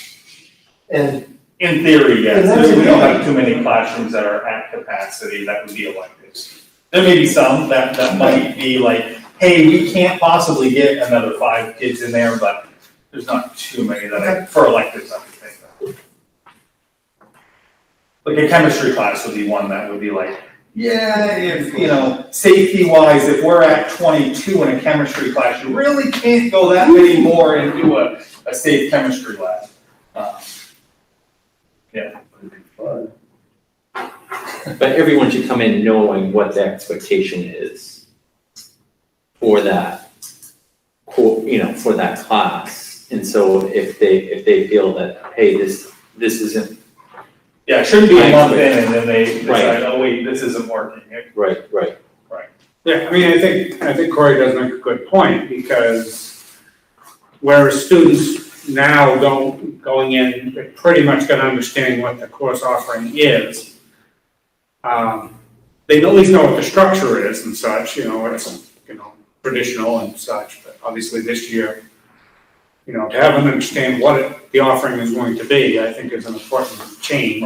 If I'm a senior band student and I'm being told it's all music theory, do I really want to do this? That's kind of the point. Because you want to It's play. like, right. And I think the earlier they know that, the better it is so they can come in and make adjustments sooner than a week into it and be like, oh, I gotta change. Absolutely. I think some of those special circumstances, not necessarily high school courses, but music, phys ed, those are mentioned in the plan, the full plan. So while every single course is not being addressed, some of those unique situations are referenced in the plan. Right. And then after lunch, you know, they're going through the last 2 and then leaving. Now, is the start time similar to like what the junior high is gonna be, start time is, and for school and everything? That's our hope. Yeah. Once we know how many we can get on a bus, or not, we know how many we can get on a bus, but how many kids need transportation and figure out the bus routes, that's gonna dictate what our actual start and end time is. Okay. But my hope is, we're as normal as possible in that regard for the start and end of school. So you touched on bell schedules pretty much staying the way they've been. So is there any adjustment to the bell schedule so that not everybody's passing at the same time? For the high school? Yeah, high school, and I think the junior high was gonna be a separate bell schedule anyway. They're separate anyway, but you really can't do that at the high school, because let's say I have Mrs. Dagnall, and I'm going down the hall to Mr. Thurston. Well, if this side of the building gets out earlier than that side, what's everybody gonna be doing that's going to Mr. Thurston? Hanging in the hallway, standing there where you don't want. That's why we went with the, they don't have one-way route around it, having really strict signage up that really kind of herds everybody around the building in a safe way, to make sure that it's just not free for all the time. And again, those are those things we're gonna have to see how it goes and what adjustments do we need to make, because it looks good in theory, but in theory, there's only Rick walking the hallways, right? So, I think I've seen this in, some other things I've seen in the news and whatever, who knows what school districts wear, but as far as like lockers and so forth, I mean, a locker is still gonna be available. If they're changing classes, are they gonna be allowed to stop their lockers? I mean, those sorts of things that might cause congestion, are those some of the issues that you're just gonna have to work out? Is that? Lockers are a major question mark right now. Yeah. That's a big question mark. Lockers, locker rooms, how will, if those can be used. I'm not totally sold that lockers can be used. Which was another reason to only go with 4 classes instead of all 8 in one day, because that was one of the options we looked at. Right. If you can't use your locker, how do you carry around your books for 6 to 8 classes with you? You really can't. Yeah. Well, we've had some other conversations in the past, a lot of kids don't even use their locker, so maybe it isn't such a big deal to take that out of the equation as well, but, okay, any other questions for Chad in high school? Still concerned? Still plan on, getting kids over to the alternative high school? Absolutely. And what about once the cold weather hits, kids coming in with their blankets and all that stuff? Is that gonna be next? Worry about that when cold weather hits? Yeah. Yes, but if I you think- address it now, then it's not an issue. I think our buildings are gonna be warmer than they're normally, because normally Shelley would shut off the air handling system, so it's not bringing in hot air, right? And I think, and Shelley would tell me wrong, but I think it's also gonna be colder in the winter time with all the fresh air being pumped in. Right, if you're bringing in 20-degree air, it's gonna cool off your rooms, and they're not gonna be that toasty 68 or 70. No, what I'm talking about are the kids that wrap up in their comforter and get on the bus with their comforter and they come into school with their comforter and try it with them throughout all of the different classes and just how unhygienic that is and Something that can be discussed, I don't know.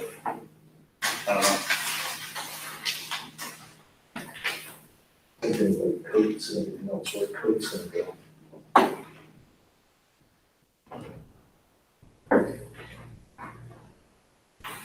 Yeah. More things to work on. Yep.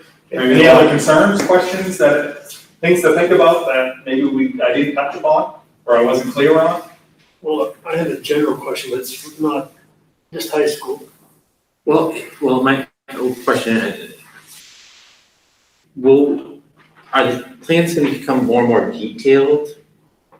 Okay, The individual building plans, yes. right, but are those gonna be issued like first day, or is it, when's that coming out? They'll be ready. I hope it is by Wednesday, this goes out. So that, the detailed information as far as, going to Corey's point, walking through what a day looks like.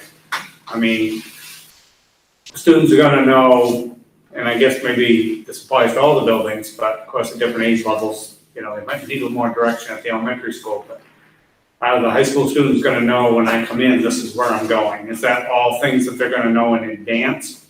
Or there's gonna be somebody at the door to greet them and say, hey, you're going there and you're going there and They'll know all that. I would think that Okay. you would need to have a combination of both, because you're gonna send it home, but There's usually a letter that comes from me the week before school starts anyway, that may highlight some of those things on a normal year. I did hear, and this might, maybe this touches on everybody, some comments I saw on Facebook regarding when they saw the plan was, maybe if they put together a video of this versus them trying to understand what the written word is in the document. Jason and Bersani and I had some conversations about getting Black River News to do some quick videos. I had a group of teachers that met the end of last week, they're meeting again this Thursday, to really do a 2-day orientation for all students, not just freshmen.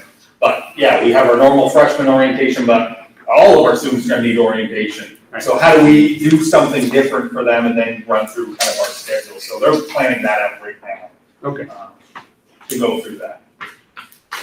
I guess my concern was about going through the day was some parents may all of a sudden might change their mind once more details come out, it may say, oh, wait a second, I didn't realize, something may change that process, and they see a general plan, this looks good, but the closer we get to the start date, you also have other schools coming out with their information, you're looking at different things, you're questioning what's going on, you're seeing what's happening in the news, you're seeing rates go up or down, and then you may change your mind just with the detail of the plan that's coming One way out. or another. Right. Yeah, absolutely.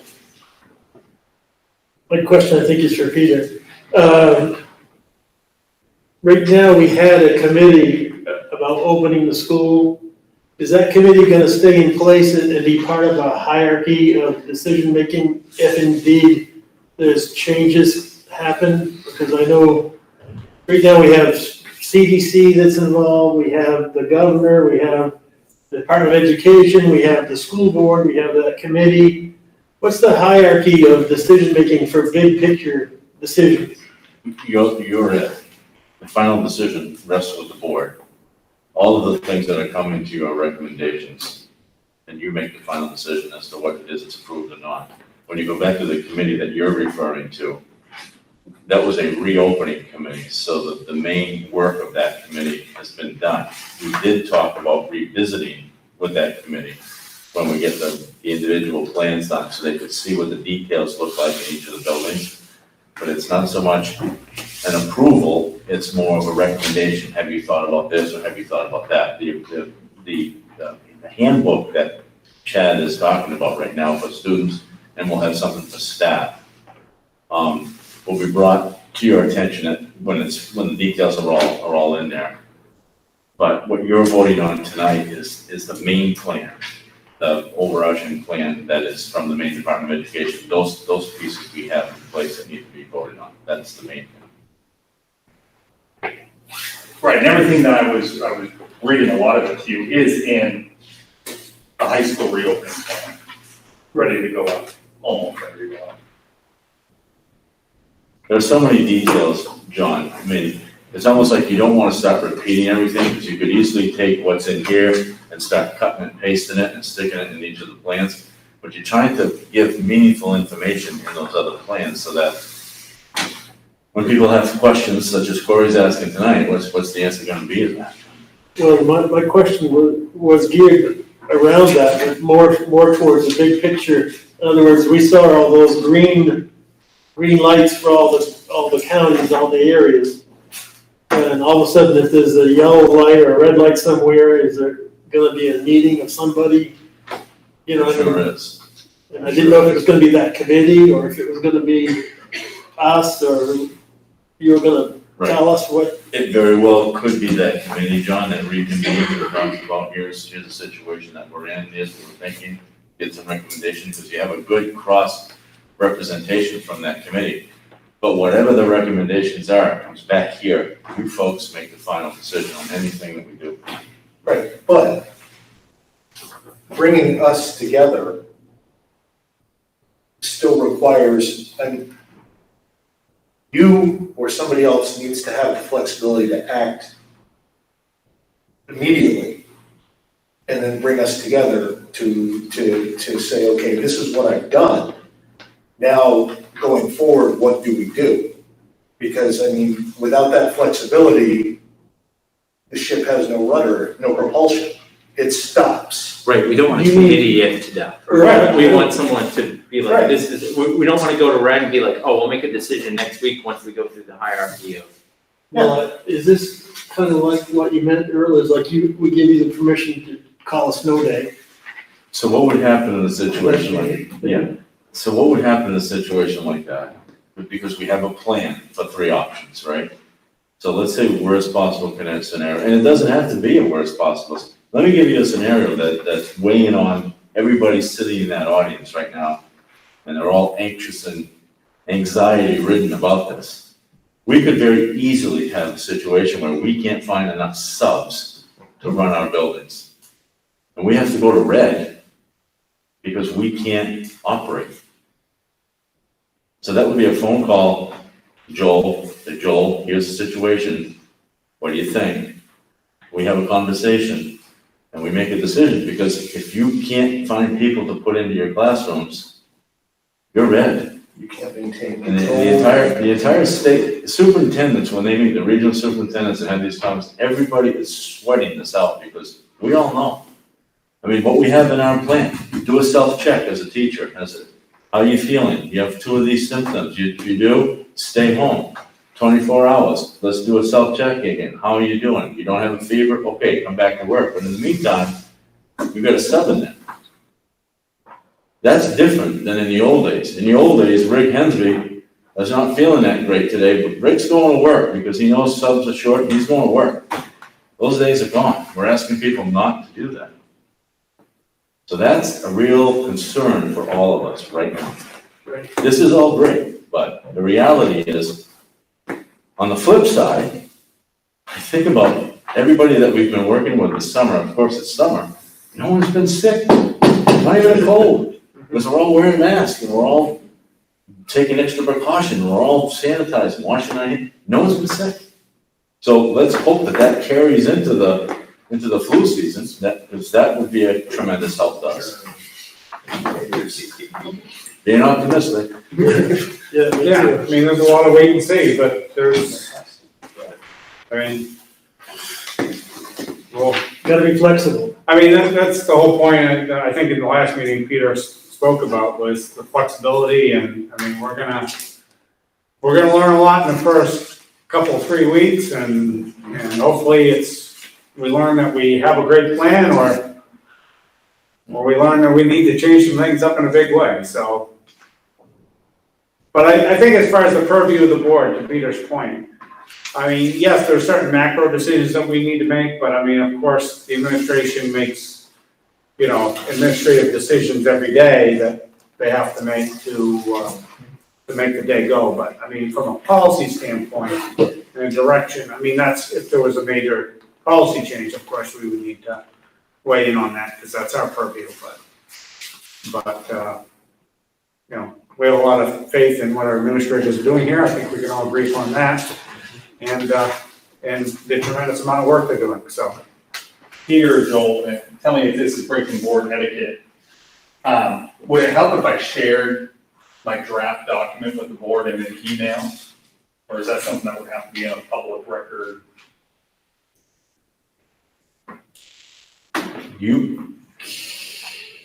Yeah, we didn't include it. You shared it here this evening, so you can share it with them now as a draft document, yes. So I'll share it, and then that way, if you guys read through it and say, hey, this is unclear, like, absolutely ask those questions. If it's labeled a draft document, that means it can be changed. Right. All right, I'll do that. I think it's a great idea, actually,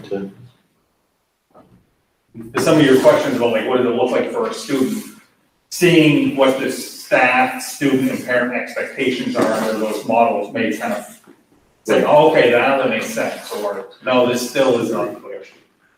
One of the things that we might want to do, Chad, is we met as an administrative team again today. We've been a lot, a pretty close group, to talk about these various handbooks. And so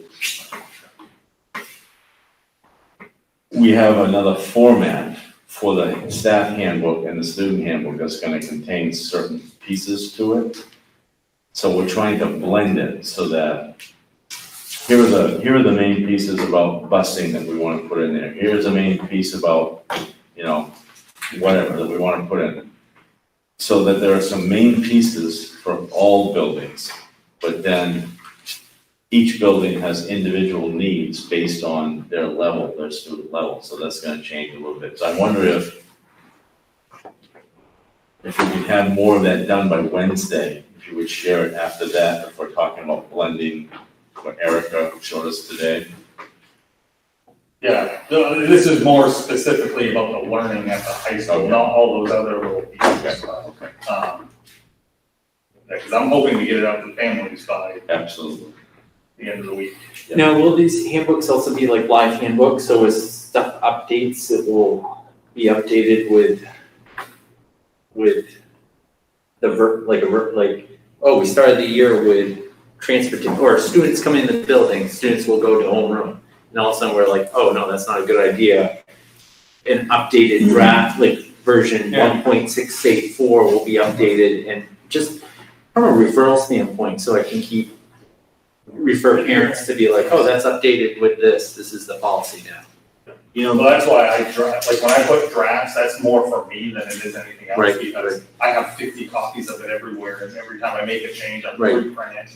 Well, I just think it's like all this stuff's gonna change. We're gonna get 2 weeks in September and we're gonna be like, yep, throw half of that window, we're gonna change. I think it's, you know, Peter's done a great job of making sure that everything's posted to one location. Right, correct. And that's always updated, and also letting parents know this is updated would be important. But to your point, which is a really valid point, Mary has really encouraged us, rather than put the document in our plan, we put a link, and the links are constantly updated. If they're health links or whatever, they constantly change. So when the link changed, the information continues to stay accurate. So that's to your point, that's one of the things that we're doing. But I think we do need to keep those plans, if there are any changes, and then notify parents and let them know and make the changes, because that's the extra work that's gonna take place this year.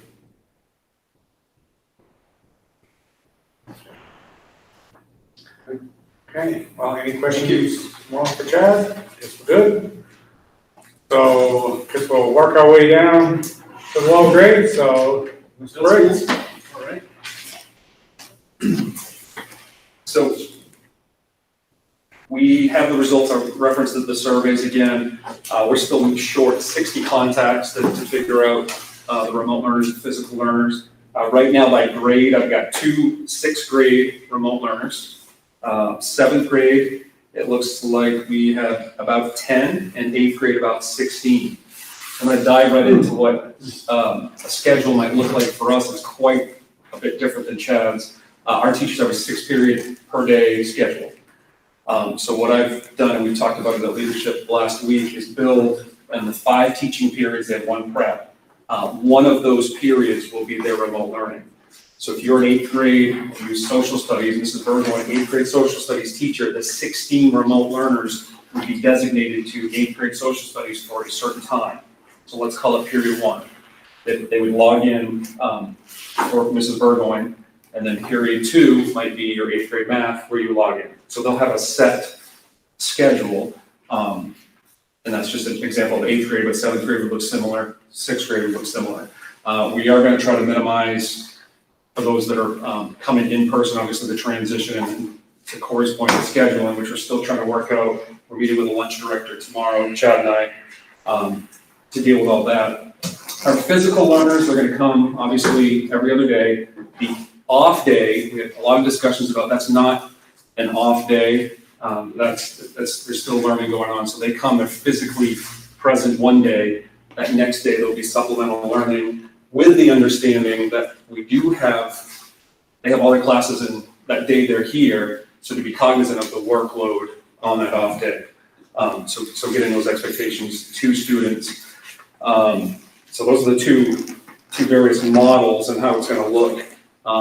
We have at length discussed the electives and let's say the exceptional math student that does move to a different math class. We're minimizing transitions. We do have traffic flow. And this is all gonna be in the handbook in terms of what a drop-off looks like. The first week will probably be orientation for everyone, because you need to remember this is a brand new space for everyone, COVID or no COVID. They haven't even seen this wing, so students coming in, it's brand new. So we're eliminating the homeroom period, for example, to start the day. So kids, we'll know more after the bus meeting tomorrow, when they will arrive. And they'll come into our building and go to period 1, which is also going to be their homeroom. And this will be true of both, to minimize that transition. Instead of going to homeroom for 5 minutes, having to get up and move. We have created a traffic flow once they enter the building, work with Chad, so transitioning, we're not transitioning with high school students. We're going to eliminate the bells and try to stagger dismissal. So let's say students are going from their math class to their social studies class. They're going to stay in a cohort. and with one-way traffic and stagger. So girls' class may be dismissed first, second, so there will be movement with some type of rhyme or reason to the flow. It seems a little ridiculous. When I presented this to the leadership, you've seen our new hallway, it's gonna be one-way traffic. So just envision this for a second. If you're leaving this class and you need to go to this classroom, you have to go all the way around. We're gonna keep one-way traffic because for safety, if you work with middle school kids, to tell them to stay on the right and left of hallways. You need 100% supervision all the time. So there will be one-way traffic and attempt to stagger. And to Corey's point, it may change when they get into the second day and say, okay, this isn't working. We are going to issue lockers numbers, but not use them to start the school year. We've seen the way the lockers are designed. It's difficult to keep it 3 feet. It's real difficult to organize the rhyme and reason behind locker room space. That's something we will revisit after a few days. I know I'm jumping around all over the place, but drop off, pickup times, we'll know more after transportation.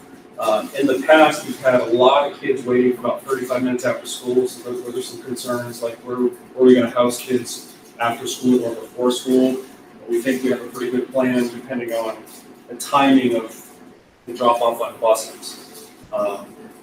Another concern with the drop-off and pickup for the parents that in the past we've sometimes had kids show up at 6:30. Parents had to work out of town or just kids that need a place to go. Somebody can walk, just want to get out of their house. So those are some troubleshooting we need to do early. The lunch, we created a second lunch, and Chad and I have talked a little bit. We're meeting with the lunch director tomorrow.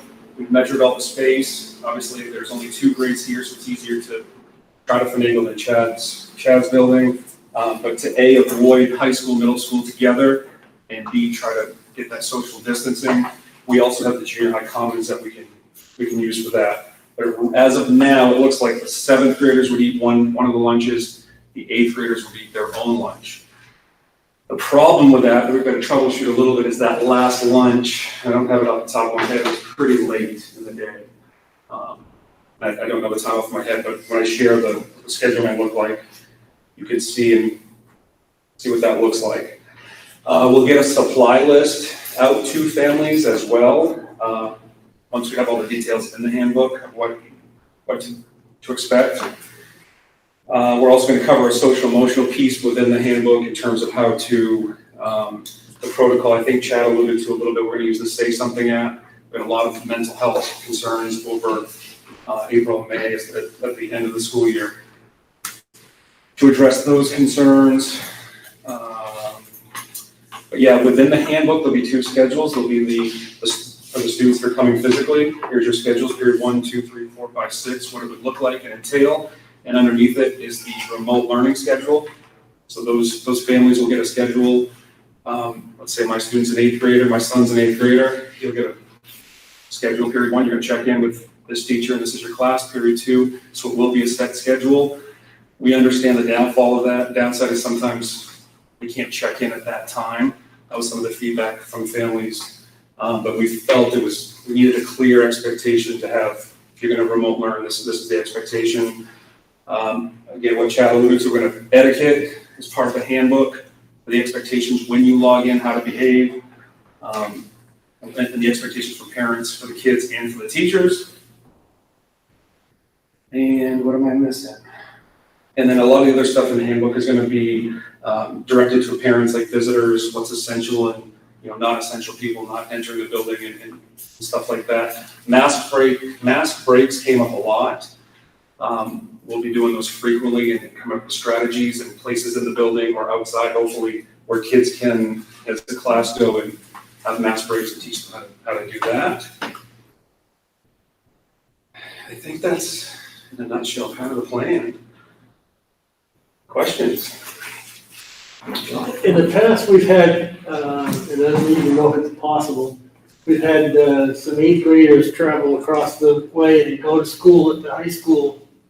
And now you're in the same building, so that's probably a workable thing. Mm-hmm. I actually came up with an idea, because we're always trying to get more students to come from other towns. Have we reached out, or is this a ridiculous idea, that like Vassalboro, if we're gonna do remote learning, why couldn't we get some of those kids from Vassalboro to start thinking about going to Winslow by remote, going to our high school? If they're gonna use 8th graders from Winslow coming to here, why not Vassalboro kids? You mean for the advanced class? For the advanced classes. That way we start capturing them now, so when they're in person next year, they're gonna come here instead of going to some other school. You mean 8th graders in Vassalboro? Right, if they're gonna do remote learning, Probably pre-COVID, It that might would have been only- a great idea. it might only be 2 or 3 kids, but it'd be 2 or 3 kids more for our budget. And then they might catch on. So back to that type of population of what we consider, we're trying to minimize, we want to keep the cohorts as stable and together as much as possible. We have the luxury of being able to do that in middle school, with the exception of maybe the math students, and I think there's 3. So we want to give those students the opportunity, but also try to be safe. Band's another one. There are going to be some kids that, depending on how band goes with electives, but we feel pretty confident we can keep cohorts together and go to every class together. Math teachers may agree, they think they need all the average, and this, and to some degree, maybe. But for the most part, research suggests that, they can be together, you can differentiate. Yeah. Unless you have real exceptional, We had physical limitations before, but with remote learning, there's no physical, why you limit yourself to just the kids that are here when we could expand we might end up with more kids. I don't know, even if it's 2 or 3. And this year, that's a good and a bad time. Yeah. So with this plan as Take well, advantage of the remote learning. as teachers, they know one period a day is their remote learning. In the event that we have to go red, and we get the announcement from Peter, look, tomorrow we're remote, teachers are kind of equipped, we'll have to make some tweaks to the families that are here. But the teachers are working hard to provide that same opportunity for the remote learner. It's that, even though you may argue it's not the same, but really to provide that opportunity for those kids as well. Okay, you ready? Yep. I got a lot of them. Okay. Testing, math testing, testing to see if they'll place up. Mm-hmm. When will that take place? Is that gonna take place at the end of the year? Well, the first type of test is just gonna assess where kids are at across the board. Okay. Because they missed so much last Right. year, and that's been a big conversation across the board with all of our content, including the DRAs, which English teachers do as well. I'll tell you what we're really concerned with is getting some of the logistics, not that academics are not important, but getting the logistics in that first week, even the remote kids.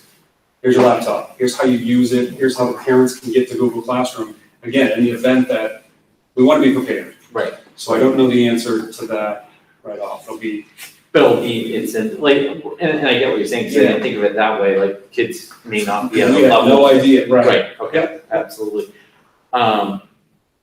Gifted and talented went over to, is it STEM now, or is it gifted and talented still has their own? How do we do that? I feel like, Yeah, they I have can't their remember. own. Yep. So our GT teacher was going over to the elementary to do 6th grade, Right. and a combo 4th, 5th. Does that sound about right? Something like that. Just fifth. So what happens now with the 6 over? That GT would still cover 6th grade. Okay. And then Erica and I are just working as of today on a plan for the 5th graders. Okay. Yep, so is that problematic when you split them up, is it gonna be problematic with?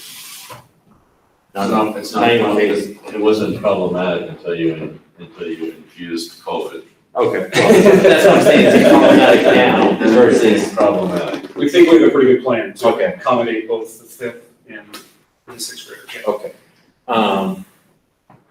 Lunches. Yep. 6th grade's coming over here for lunches? No, I believe, we're gonna meet with John tomorrow, Chad and I think they're gonna shuttle for the 6th grade, I hope, because there's all kinds of space over there. Right. It would be easy logistically to accommodate half the population, which would be 40 students. Now, with the, Any comments? and I don't mean to focus on the sixth grade, but, well, the sixth grade, they have basically 4 classes they're doing, correct? Say they get 4 How many classes. 4 classes? They're 4 core. 4 core. Is it easier to rotate the teachers? We talked about that at length, and some of the things that came up are science equipment, science labs, you gotta wash stuff down. Right. And the importance of having the materials.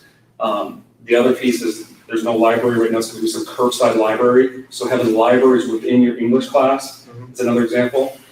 So I guess it depends on what opinion you go with. The teachers felt we could be safe, keeping the cohorts, rotating them, because a lot of the equipment is in that space. Okay.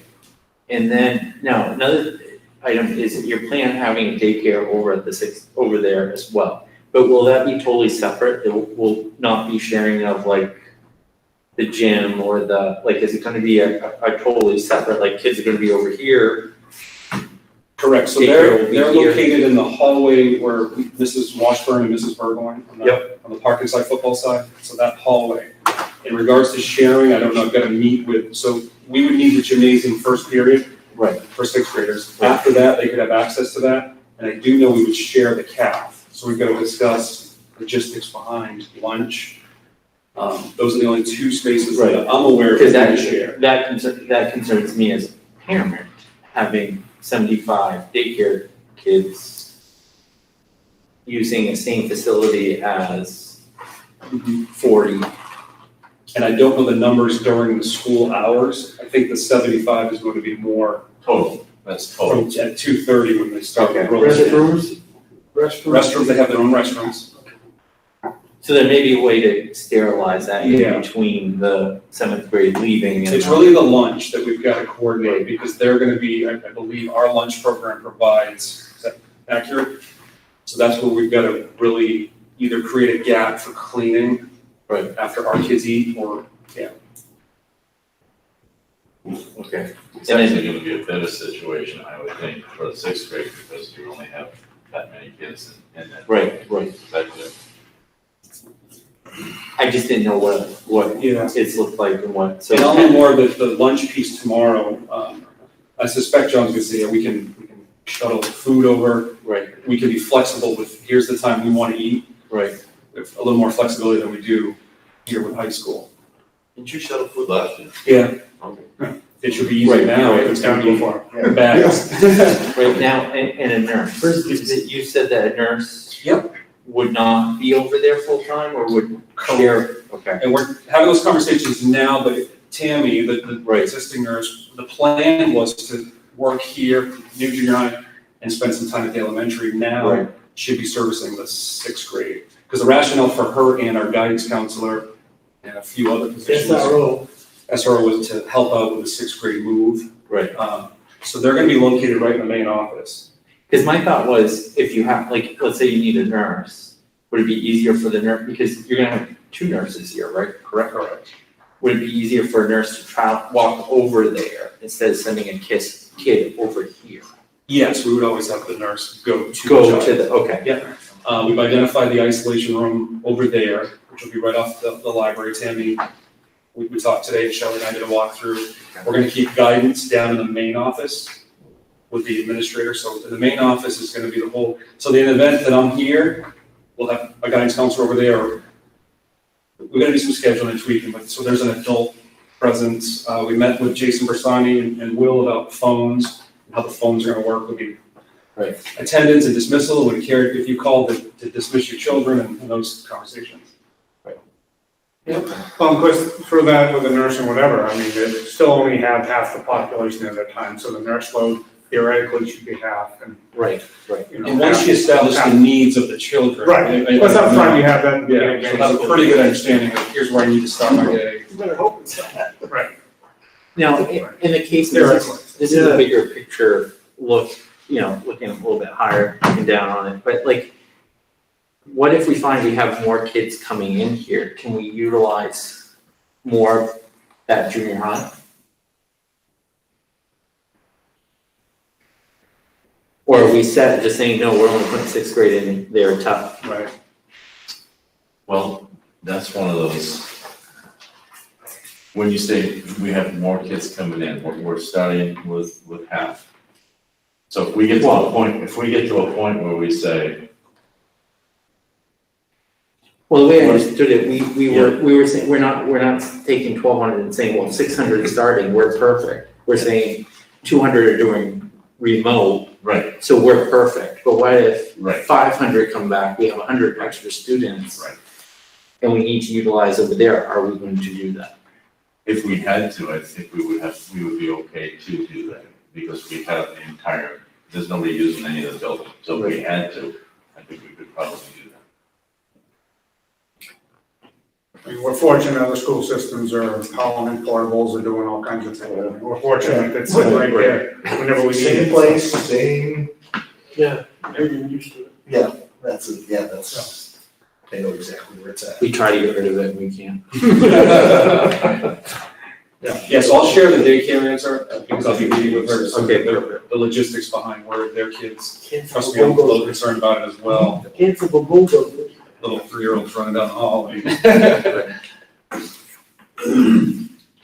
Any other questions? I have one more question. As far as the remote, you're gonna have a remote teacher for a subject? We're gonna have all 4 of the team members, math, science, social studies, English, teach one remote period. So if you're an 8th grade social studies teacher, it might be period 1 is only remote. You have no kids physically here. You'll have them log in, parents and kids will know, okay, I log in my social studies this time. And then at the next period, they're logging into math, and then science, and then English. And I think the numbers will work out so that we can do that. And if staff all return, which I'm thinking they are with a few stipulations. It's gonna be interesting when a sub has to do a remote teaching. Right. Yeah. Or if the numbers are such that it's a much bigger number and one of my staff says, I can't come back, then we've got to reconfigure. And they're all kind of prepared for that remote learning piece too, which they've been working on since March 13th to fix it. Yeah. Okay. We're good? All right, I just want to keep us moving here. Yeah. Okay, Mrs. Gallo.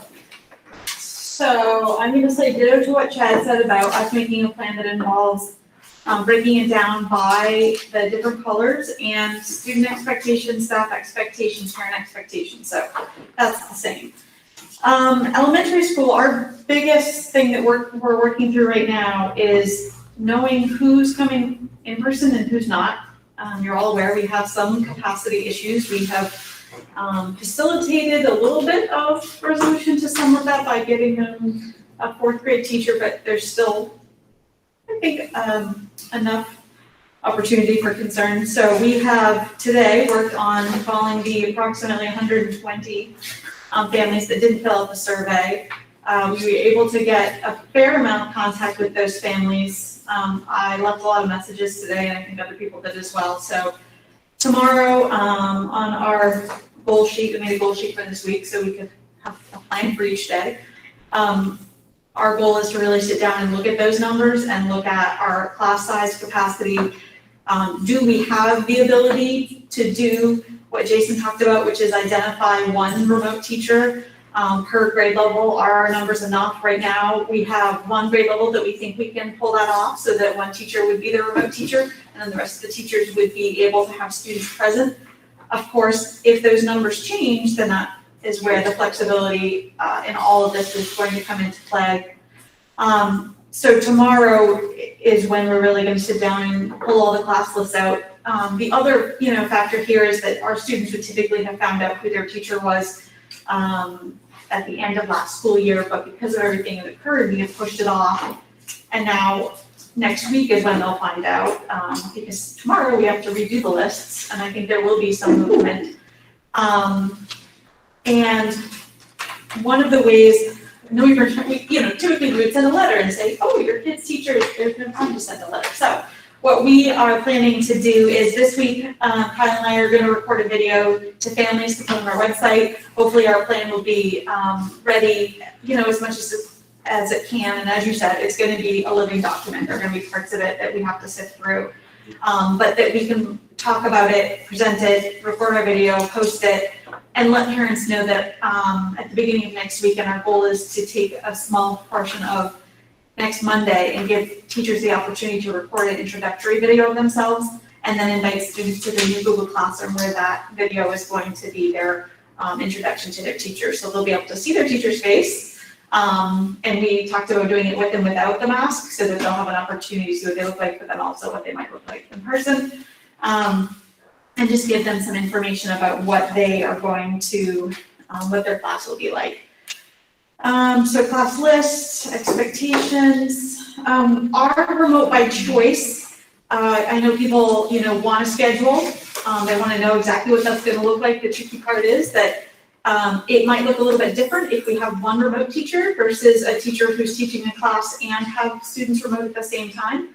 And our class schedules are all different. So if you are attending a first grade class, your special might be a different time, and so your writing time might be different. So each teacher will be tasked with putting together that schedule for their remote students.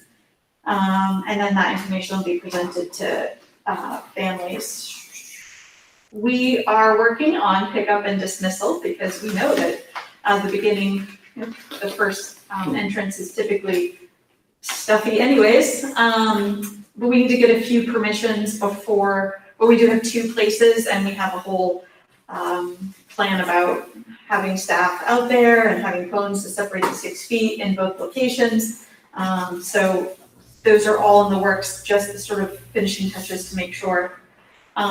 Dismissal is still on the table in terms of parents used to come in, wait by the library. That's not gonna happen now, and so we're working on details about how we'll dismiss kids, and it might be that we have to stagger that so that there aren't as many people waiting to pick up students. In previous years, we have what we call a coordinated schedule. So if you're in first grade, you have the same thing at the same time as all the other first grade teachers. Because we're trying really hard to keep cohorts, which in the elementary is nice because we have wings. We also wanted to be able to do that for our specialist teachers and provide an opportunity that if we needed contact tracing for whatever reasons, that it was easier, so that our schedule is a bit messier than it has been. So if you're in first grade, you will have a different special than the other first grade teachers all have different times during the day because, for instance, if you have PE on Monday, it's going to be 5 kindergarten teachers and 1 first grade teacher, so that those people, that teacher only has contact with that wing 2 days in a row, especially at the beginning of the year. So we are working on that schedule. We created a schedule for lunch, for recess, for specials. It's all different than it was, but I think it will work. Give each classroom 20-minute recess. Again, it'll be different times. Some of them will be earlier in the morning, some of them will be later in the afternoon, but there will be an opportunity for recess. And lunches, we would typically feed 150 students. At one time, we are only able to feed 92 students in 2 different locations. So 42 in the commons, 50, because that's the inside max right now, in the gym. And so we had to break our lunches apart. Instead of being able to feed 2 grade levels at the same time, we can only feed 1. So we have a schedule for that. And I think that's it for now. Questions? I do have a question, but I don't know if you're the right person to answer. Any of the daycare kids getting bused? No, we don't transport those children, because as a general, I assume we're still doing the busing to Alphon that we've done in the past. So those students that go there. Okay, so no parent has requested their kid to go to the daycare on the off day? So if you raise a good question, John. So here's what we're looking at, John, is the kids who are at the junior high that need to get someplace. Yeah. Once all of the buses the runs are done, or maybe they'll stop and pick them up. That needs to be worked out as to how that's gonna happen. Okay. That's all part of the conversation. Thank you. Other questions? Recess, Yes. sanitizing of equipment. So, the last time I checked, and I like to say that because things change frequently, there wasn't specific guidance saying that you needed to do that because it's outside. So I think it's sanitized, but not in between every class. I can hop in, a key focus is washing hands before we go out, washing hands when we come back, or the use of sanitizer. Well, I'm just thinking about being outside, allergies, you start sneezing, you touch the swing, go down the slide. Oh, recess is over, the next kids come out, oh, I'm gonna go on the slide the first thing. All of a sudden you have exposure, you can, should there be some kind of sanitizing rule for something?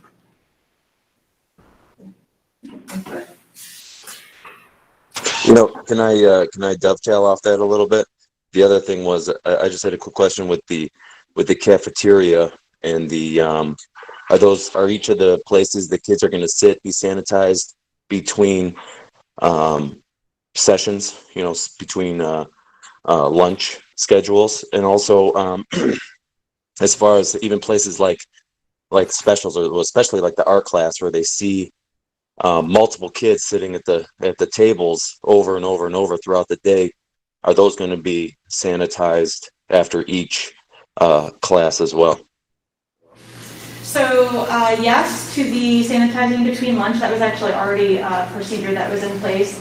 And the specialists are actually going to the classrooms so that we reduce the amount of cross contact as much as we possibly can. So for the time being, all the specialists will be going to the classrooms. PE will obviously have to, be a little bit different and potentially outside in a different space, but that's our plan at this point. Jeff, the other part, to the extent possible, Eric and Kyle have ordered supplies so that students have their individual supplies, so that we don't expect parents to have to provide that, so to make sure that they have their own pencil boxes and they have their own things that are theirs, so that they're not sharing. And we use some of that relief money in order to do that. That all sounds great. Thank you. Any other questions for her? Okay.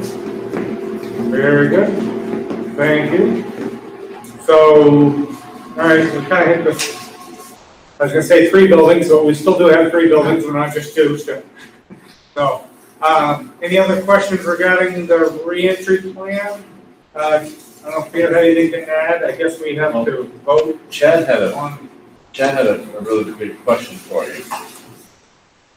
What's that? Chad had a really big question for you. He has actually 2 pieces. One of them is policy piece. So what he's gonna put in his plan is subject to approval at the policy committee. So that will be the graduation piece, but the required courses. But then the other piece was the open campus. This is another piece that you folks should at least weigh in on, and say, if you're okay with it or not, or some standard or some type of configuration. You said possibly all 4 grades in high school would have open campus? For blocks 1 and 4. And obviously, the parents sign off on anyone. Correct. And if they're a bus student, if the student takes the bus in, they don't have the option to go open campus. Oh, I have to study all block 1. I'm gonna take the bus in and then go walk the street. I'd be a little concerned with the freshmen and the sophomores, only because I once was one and I know what I was like. The seniors, obviously, we would continue, and the juniors, it seems like that's smart to keep the numbers out, but I'm just a little concerned about freshmen and sophomores. I'm not saying no, I'm saying I have more concern with them. The only thing I could think of would be like a weird transportation issue. Sorry, a weird transportation issue. I just think of my kids where I have a sophomore and a senior, and maybe I don't want my sophomore, like it would be something that the parent would have to get permission for, to say, Well, they'd have to have the permission anyways. Well, they do, right, I think freshmen should stay, I think sophomore with special permission.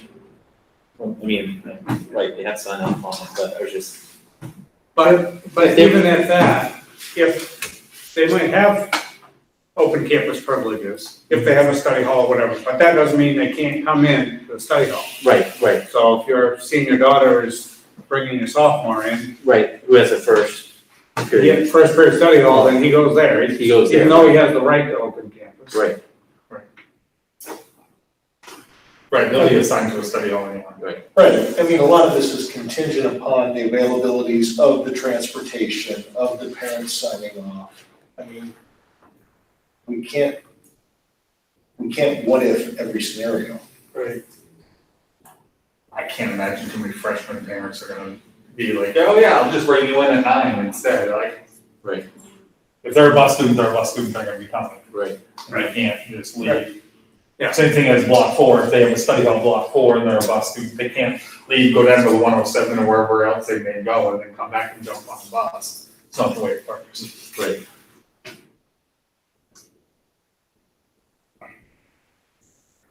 If you allow some families to do things, they'll take advantage of it and do it. So I just don't think freshmen are ready for that. I mean, here they are going into high school for the first time, and now you're gonna say, well, now you can leave. From a freshman standpoint, I don't know if that's my opinion, I think we're trying to encourage habits of studying, and I know because of COVID, we're trying to limit, but with freshmen, I think I agree. tough, yes, stay here and be in your study hall, maybe you'll do some work and.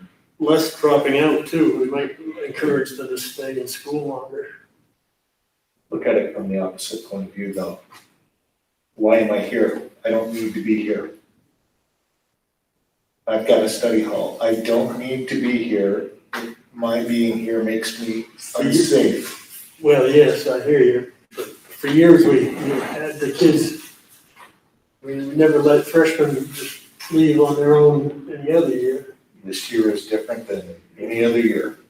That's true. I've had to put a lot of my own personal feelings about open campus aside. I do every year anyway, but, Yeah, I hate the idea of it's that debate, like what's. Right.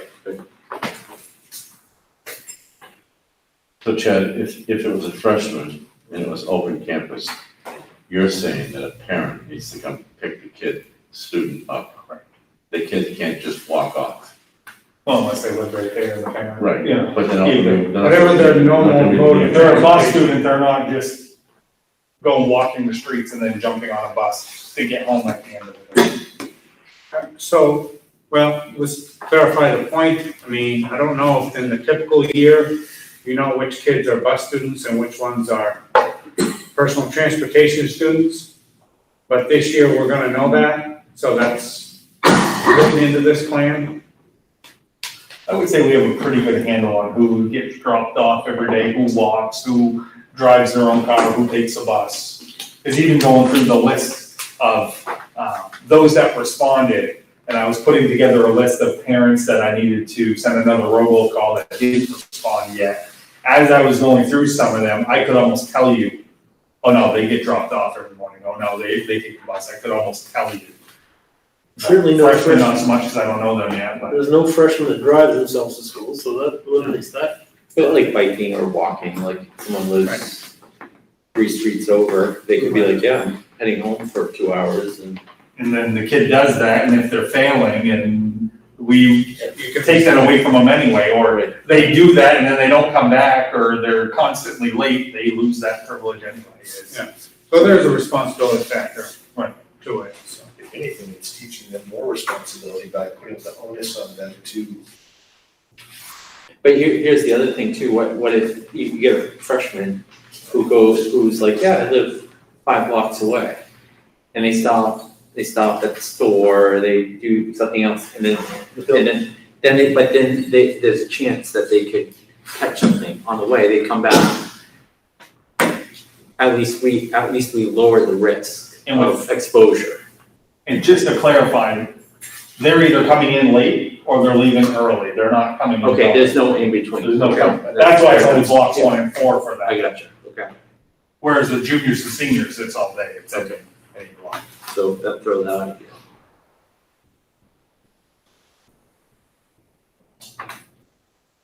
I mean, it is an action point where we need to vote on the plan as it is currently. Of course, this would have to go to the policy committee because we have policy on this of some sort, right? Not open campus. Not open campus, that's a procedure. That's yeah. But But the other one is, that is a policy. So that does free up more blocks, that is a policy. And when I put the plan out to the parents, obviously the policy committee wouldn't have voted on it yet. And it's gonna be, I'll put wording in that says pending policy committee if school board approval. Yeah, so we need to gather, as you indicated, sooner we need to do this very soon, meet on that. Can I ask a quick question? Is it okay, let's say Monday, the kid doesn't, he skips first period, and then Tuesday he can come to first period if he wants? He can get on the bus and show up for first? Oh, you mean not skip, but. Not skip, not Yeah, show up. If a kid shows up, they're gonna be assigned to that study hall. Well, they're only coming every other day, so. Right.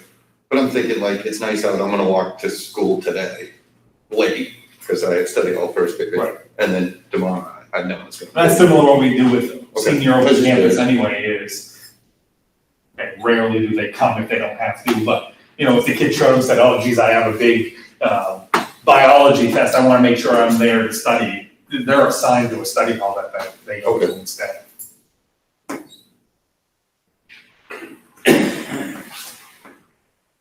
Okay.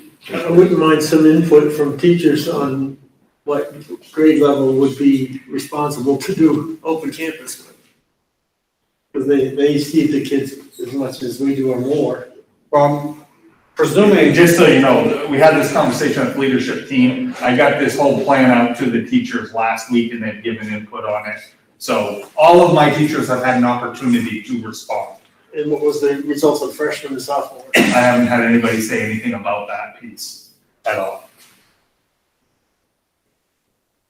but again, I mean, we can pull the plug on that anytime if it's not working individually or as a whole. Or as a whole, absolutely.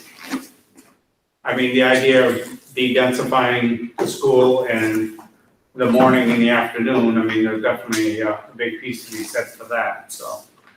There's no perfect plan here, I think we've all come to that conclusion, so, this has some benefits. There's some potential for it to go the other way, but I guess we won't know if we don't try it, but if we decide that we're, comfortable giving it a try with the caveats of, parental permission and all the other pieces that are associated with those privileges, because that's exactly what they are, privileges, they're not rights. We could give that a shot, but that's definitely something we need to decide on. And quite honestly, as much as the policy committee needs to vote on these, not particularly this one, this is really a board decision, but the idea of the council, the policy committee needing to weigh in on graduation requirements, which of course frees up potentially more blocks for privileges for upperclassmen. I mean, that's really kind of a piece that kind of weighs into this too. So we haven't really talked about that aspect of it. Not that it changes open campus from the standpoint of the concept, but the idea of, Well, there's two things that are being considered. The first is the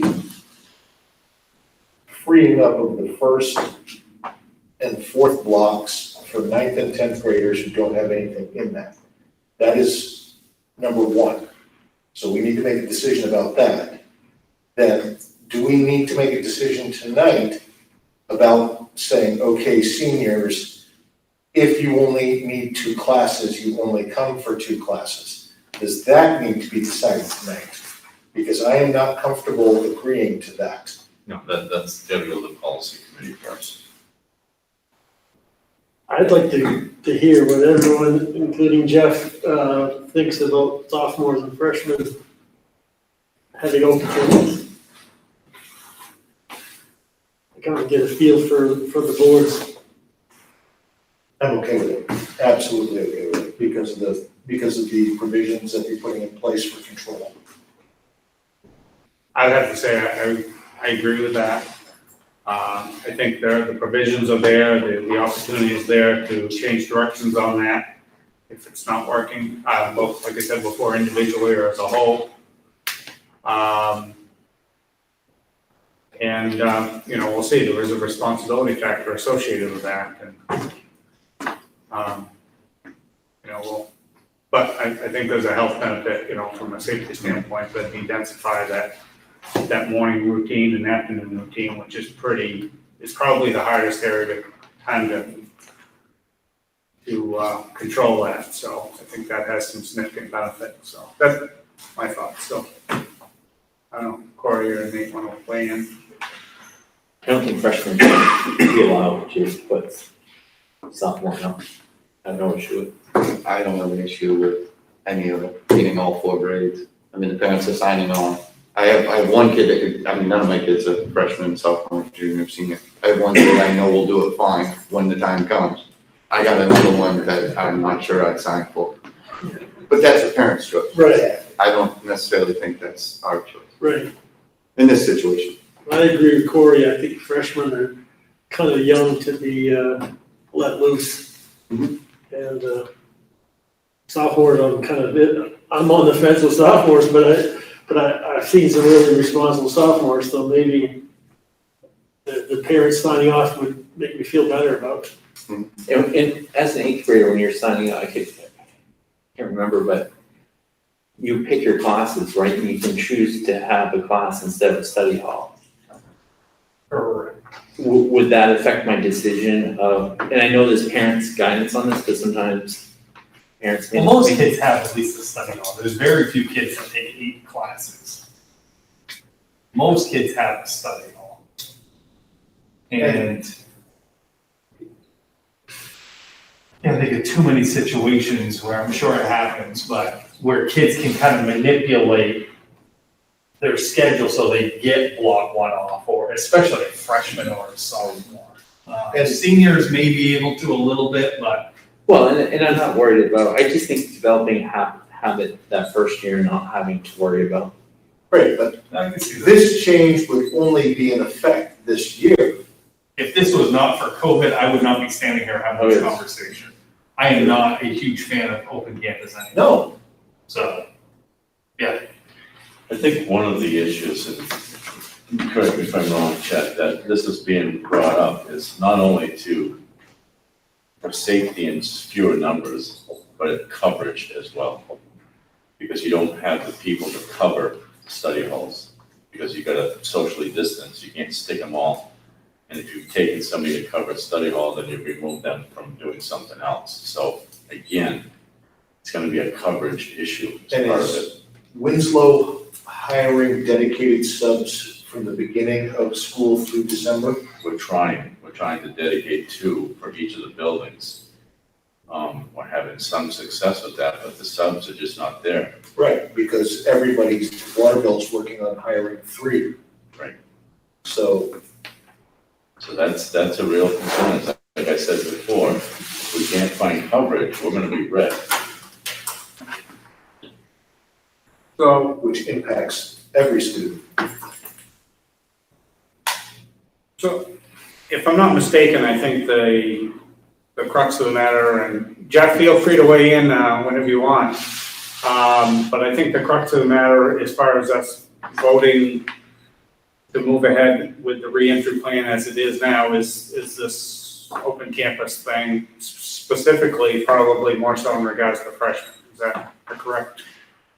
Well, This seems to be where the splitting point is? No, I mean, like Chad said, it's just for COVID reasons, I'm fine with it. The debate you guys just had is the same debate I had in my head throughout this whole thing. It's If teetering back and forth, and Rick and I had many conversations sitting down and debating it. I hate open campus, I hate open. I do. But like Peter said, there's a need now, we have a problem with large study halls, and coverage. And it could be also you find out that definitely one outweighs the other, and we find we have the coverage we need because the upperclassmen are taking full advantage of something, or who knows what, and freshmen are struggling and, it gets tailored that way down the road. There's just so many questions, that we don't know. I'm weighing a freshman's judgment versus a chance to get COVID. And I think they can get hurt stepping in front of a bus because they're not thinking straight too. So I mean. But I think it's a parent's judgment, not just letting the kid make Right. the decision. I And agree. one of the things I just thought of, John, just sitting here thinking about this is, for the freshman, parent permission form, having the parents, and I think the same thing for the sophomore. How are they getting to school? Who's gonna be dropping them off? Who's picking them up? And then that way it's not just, oh, their friend is gonna bring them to school. No, we're not gonna accept that, And so I think there's things we can do to have a little bit more oversight, and not that we don't trust the parents, but, sometimes kids change forms before they get to school. Here's an example of the reality we're dealing with. This is an example, and this is why they're having these conversations about this. Here's an example. You have a teacher that's compromised, can't come to work, but they can teach remotely from home. That teacher needs to have an avatar in the room, or somebody in the room, to monitor the behavior of the kids while the teacher is teaching remotely from home. We need that avatar to cover freshman study halls. So it's one or the other, because there's not enough people out there to call in for subs to do this stuff. Yeah. So if you can free up the study hall by saying open campus for these kids, first block, second block with parent permission, if you can free that up, now you've at least got a chance of putting that sub in the room, so the teacher who's compromised and has certain skill set can still teach the kids. Right. That's kind of where this is all coming from. Problem is that you're not gonna get 100% of the freshmen study hall two up that either. You're not, but if we can eliminate. But 2 kids could mean the difference of having 1 study hall or 2. Because of the social distancing. I guess they sold us, huh? From a parent perspective, from me, 1 year. a year ago, my daughter wouldn't have been able to do that because both Cross your her fingers, mother hope and nobody I gets hurt. both work. Like, she's not gonna be able to. Right. I mean, there's no perfect answer to No, any of there's no this. perfect answer, that's for sure. But we also won't know exactly what those numbers are until we start there. So this gives us, what I think as Peter alluded to, the shot at freeing up the numbers as best we can to give ourselves a fighting chance at having the people we need to supervise and teach what we need. The parents' We have to permission teach. is the key. As long as the parents are signing off on it. Yeah, I mean, it's. Well, we have seniors, their parents have to sign off on it, so. Right. Yeah. So. Jeff, did you have anything to add to it before we move on to a vote? No, I mean, I understand the concern, but I mean, like you guys said, given the current climate, I don't have any issues with the open campus. Okay, thank you. So the consensus seems to be that we're gonna give it a shot as presented. Again, the policy committee will look at the idea of the reduced graduation requirements, or the number of class required, 6 classes, and that concept will be reviewed. A policy committee, I assume this week or next, so when we open school, we're gonna know what the policy committee thinks anyway, and the board will still have to act upon that. So I don't know, given that and the timing of that, I guess the question is, are we intending to have students start with their regular class load? And then if they decide to drop, if the policy changes, is that what the procedure will end up being? If you decided to change the policy, then we could have a special board meeting and just deal with that issue if you wanted to do that. But likely from a timing standpoint, that's gonna be last minute or immediately at the beginning of the school year. Yes. Okay. So that'll be on the fly, and as at this point, the students don't even know that's an option. Correct. Unless they're tuned in right now, and I don't see too many, so. Although, if they're watching Black Raider Network. Black Raider Network. Chances are this is not must-see TV, so. Thank you, guys. They don't even know what that is. Well, exactly. So, If there's no other comments, I guess I'm entertaining a motion to act upon this, so. Motion to accept the reopening plan as presented with the open campus issue as decided as we just discussed. Okay, do we have a second? We have a second for me. Okay, is there any other discussion? Okay, hearing none, all in favor of approving the reopening plan as presented and discussed? It is unanimous here.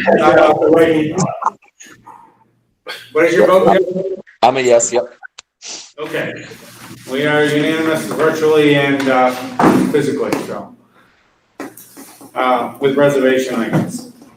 But we'll see how it goes. All right, well, thank you all. It's obviously, this is getting into the heart of the matter on the reopening.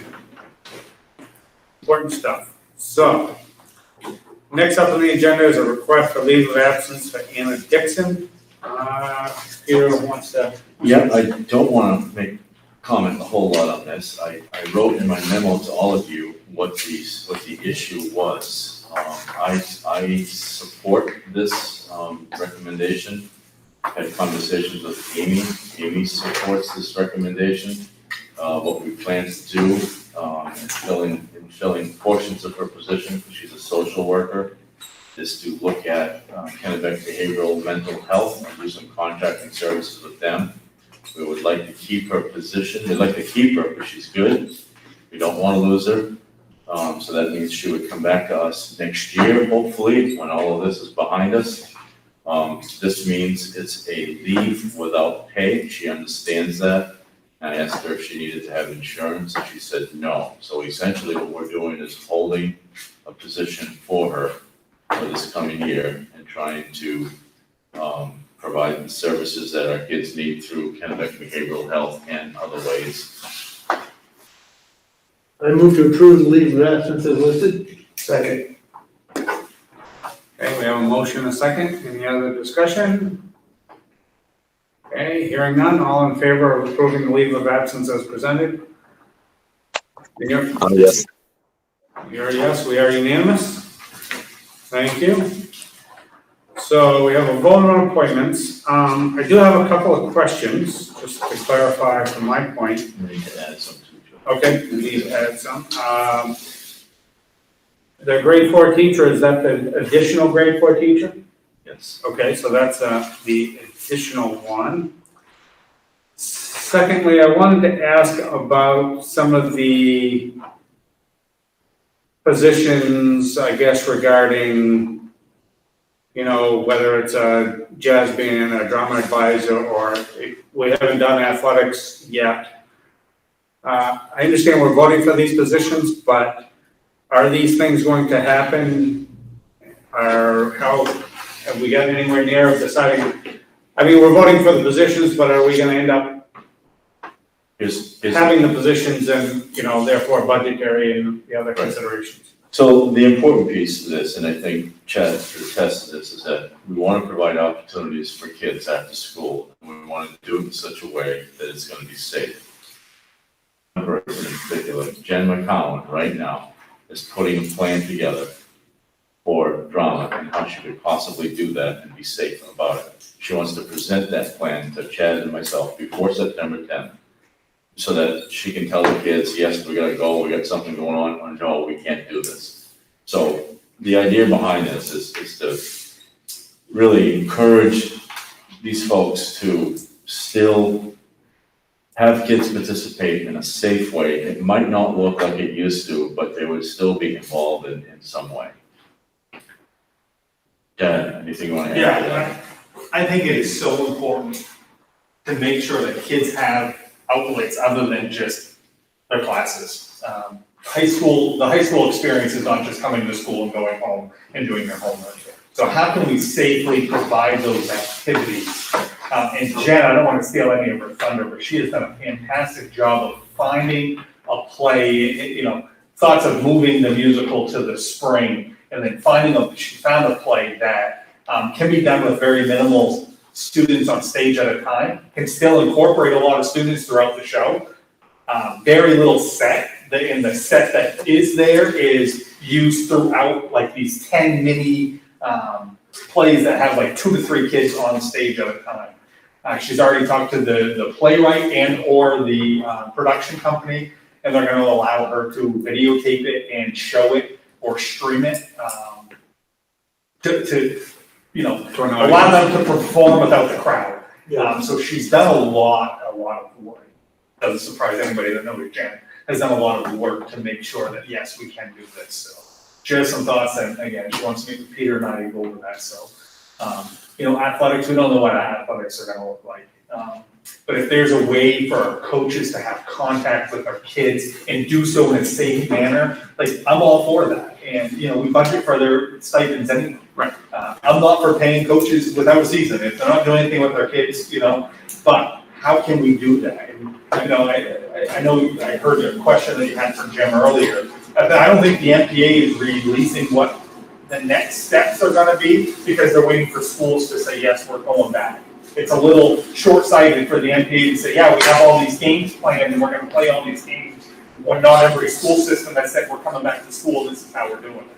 So I think that's the delay there. I do think that, if you have a coach that is doing a lot of the planning /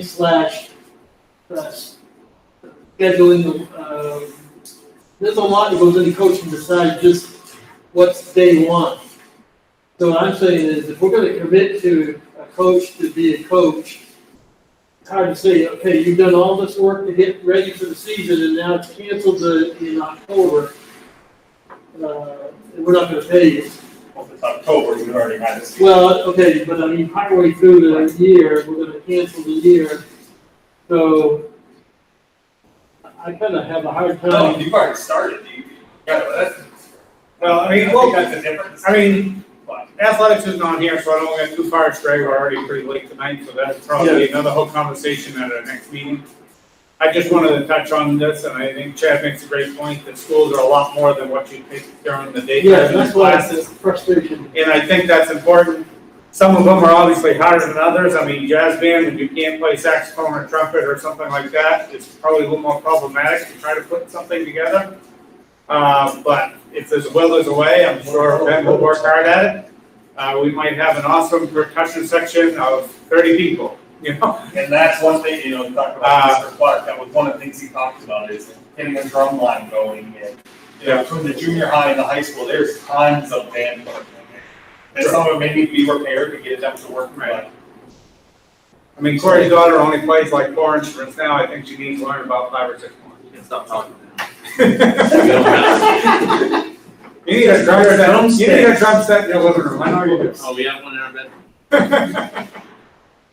So, all right. Well, that was just a question I had. So, So Joel, permission to add Jessica Gibbs on the appointments. Jessica Gibbs is going to be the Winslow Elementary School Media Specialist.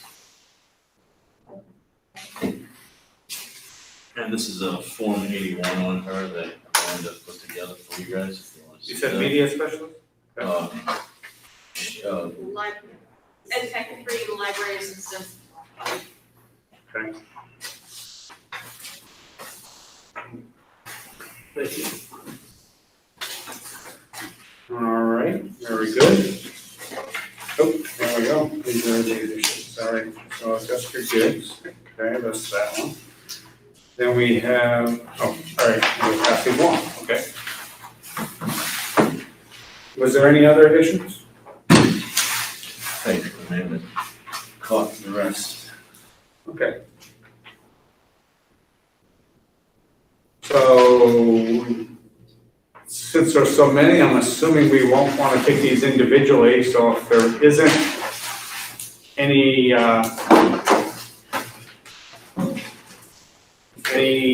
problem with anybody here, if we could take these as a lot, I'd need a motion to take these as a I lot. move to take these as a lot and vote them all at the same time. I second that. Okay, I think we need to vote to take them as a lot, as one motion and a second. So we have a second from Earl to take them as one motion. Is there any, just before we move to vote, is there any hesitation from anybody to do that? Okay, all right, well, without reservation, I guess, if there's no other discussion, all in favor of taking the list of vote of appointments with the addition as a what? And Jeff, Yep, yes. that's a yes, so we're unanimous. Thank you. So now do we have a motion to approve the lot of appointments? I make motion. Okay. All right, Corey has made a motion to approve the lot of appointments. Do we have a second? Nate is second. Okay. Any other discussion? Okay. All in favor of the lot of appointments? I'm a yes. And that is a yes. We're unanimous. Very good. Thank you. Corey, who was the second? Nate. Okay, resignations, you has accepted all these. Obviously notable of Mike Savisky after, what was it, 34 years? Wow. 35? Some really nice write-ups, very nice write-ups. There's some very nice write-ups, and, you know, when you read the story about 3 football coaches since 1958. A lot of going on the trophy case. My 80-year-old father-in-law graduated in 1957, so you think about that. He had Wally LaFont for a coach way back in the day. I think that would have been as an assistant, maybe junior high or something, but yeah, so that's pretty incredible when you think about it, so. And I know, and I'd have to say George Campbell was our junior high custodian for quite a while, if I'm not mistaken, is that correct? 30 years. 30 years, so that was duly noted, I think, when his name came up at some point here in previous conversations, so. But again, Joel, I know we have a couple more to add to the resignation. Okay. Oh, no. Tracy Welch, junior high ed tech 2. She's gone into business and her business is doing very well, so she's going full time with her business. Good for her. And I don't know if we need to include Jason on here or not. No, I don't think that's nothing to vote, well, there's nothing for you to accept. I did actually notify Lisa Gilliam at the town office, so, because it is a public position. For Jason. Oh, Jason. Okay. So I did forward the email with the resignation to Lisa so that she was aware of that, so. And as of now, nobody has taken out papers for that District 5. I did reach out to somebody I'd spoken to previously, and I haven't heard anything back, so, yep, so hopefully that works out, but if anybody knows anybody looking for a board position,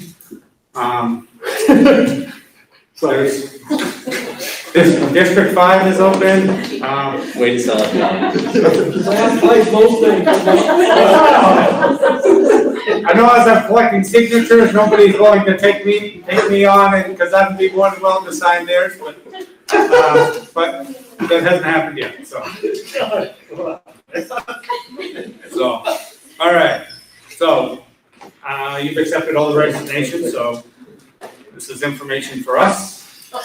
Other business, do we have any other business? Here's, we have no other business. Public comments. So we move that later in the agenda, so do we have any public comments from anybody? Does Will have anything coming in online? I know we have a delay. So It's called 3 hour. We have seven people watching the stream. Wow. Wow, all right, That's because it's working. It's a new record. all right, very good. Anything you're seeing, Will, comments, chat, however else they were able to communicate with us? No? Okay.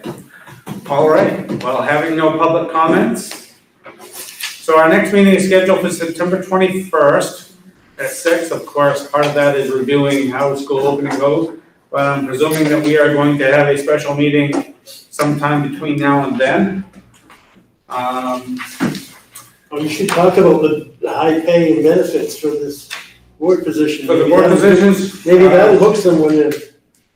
There are some people watching. Yeah, There is high pay and benefits. there you go. And we're smiling about that behind our masks. So, all right, having nothing else, Make motion. do we have a motion to adjourn? We do. We do, we have one. Do we have a second? Oh, come on, you can do it. Come on, people. All right, we have a second from Earl. Okay, all in favor of adjournment? Earl? Yes. All right, Jeff is a yes. Sorry about that. All right. Well, thank you, Jeff. All right, we are adjourned. So I could have a mask on when we all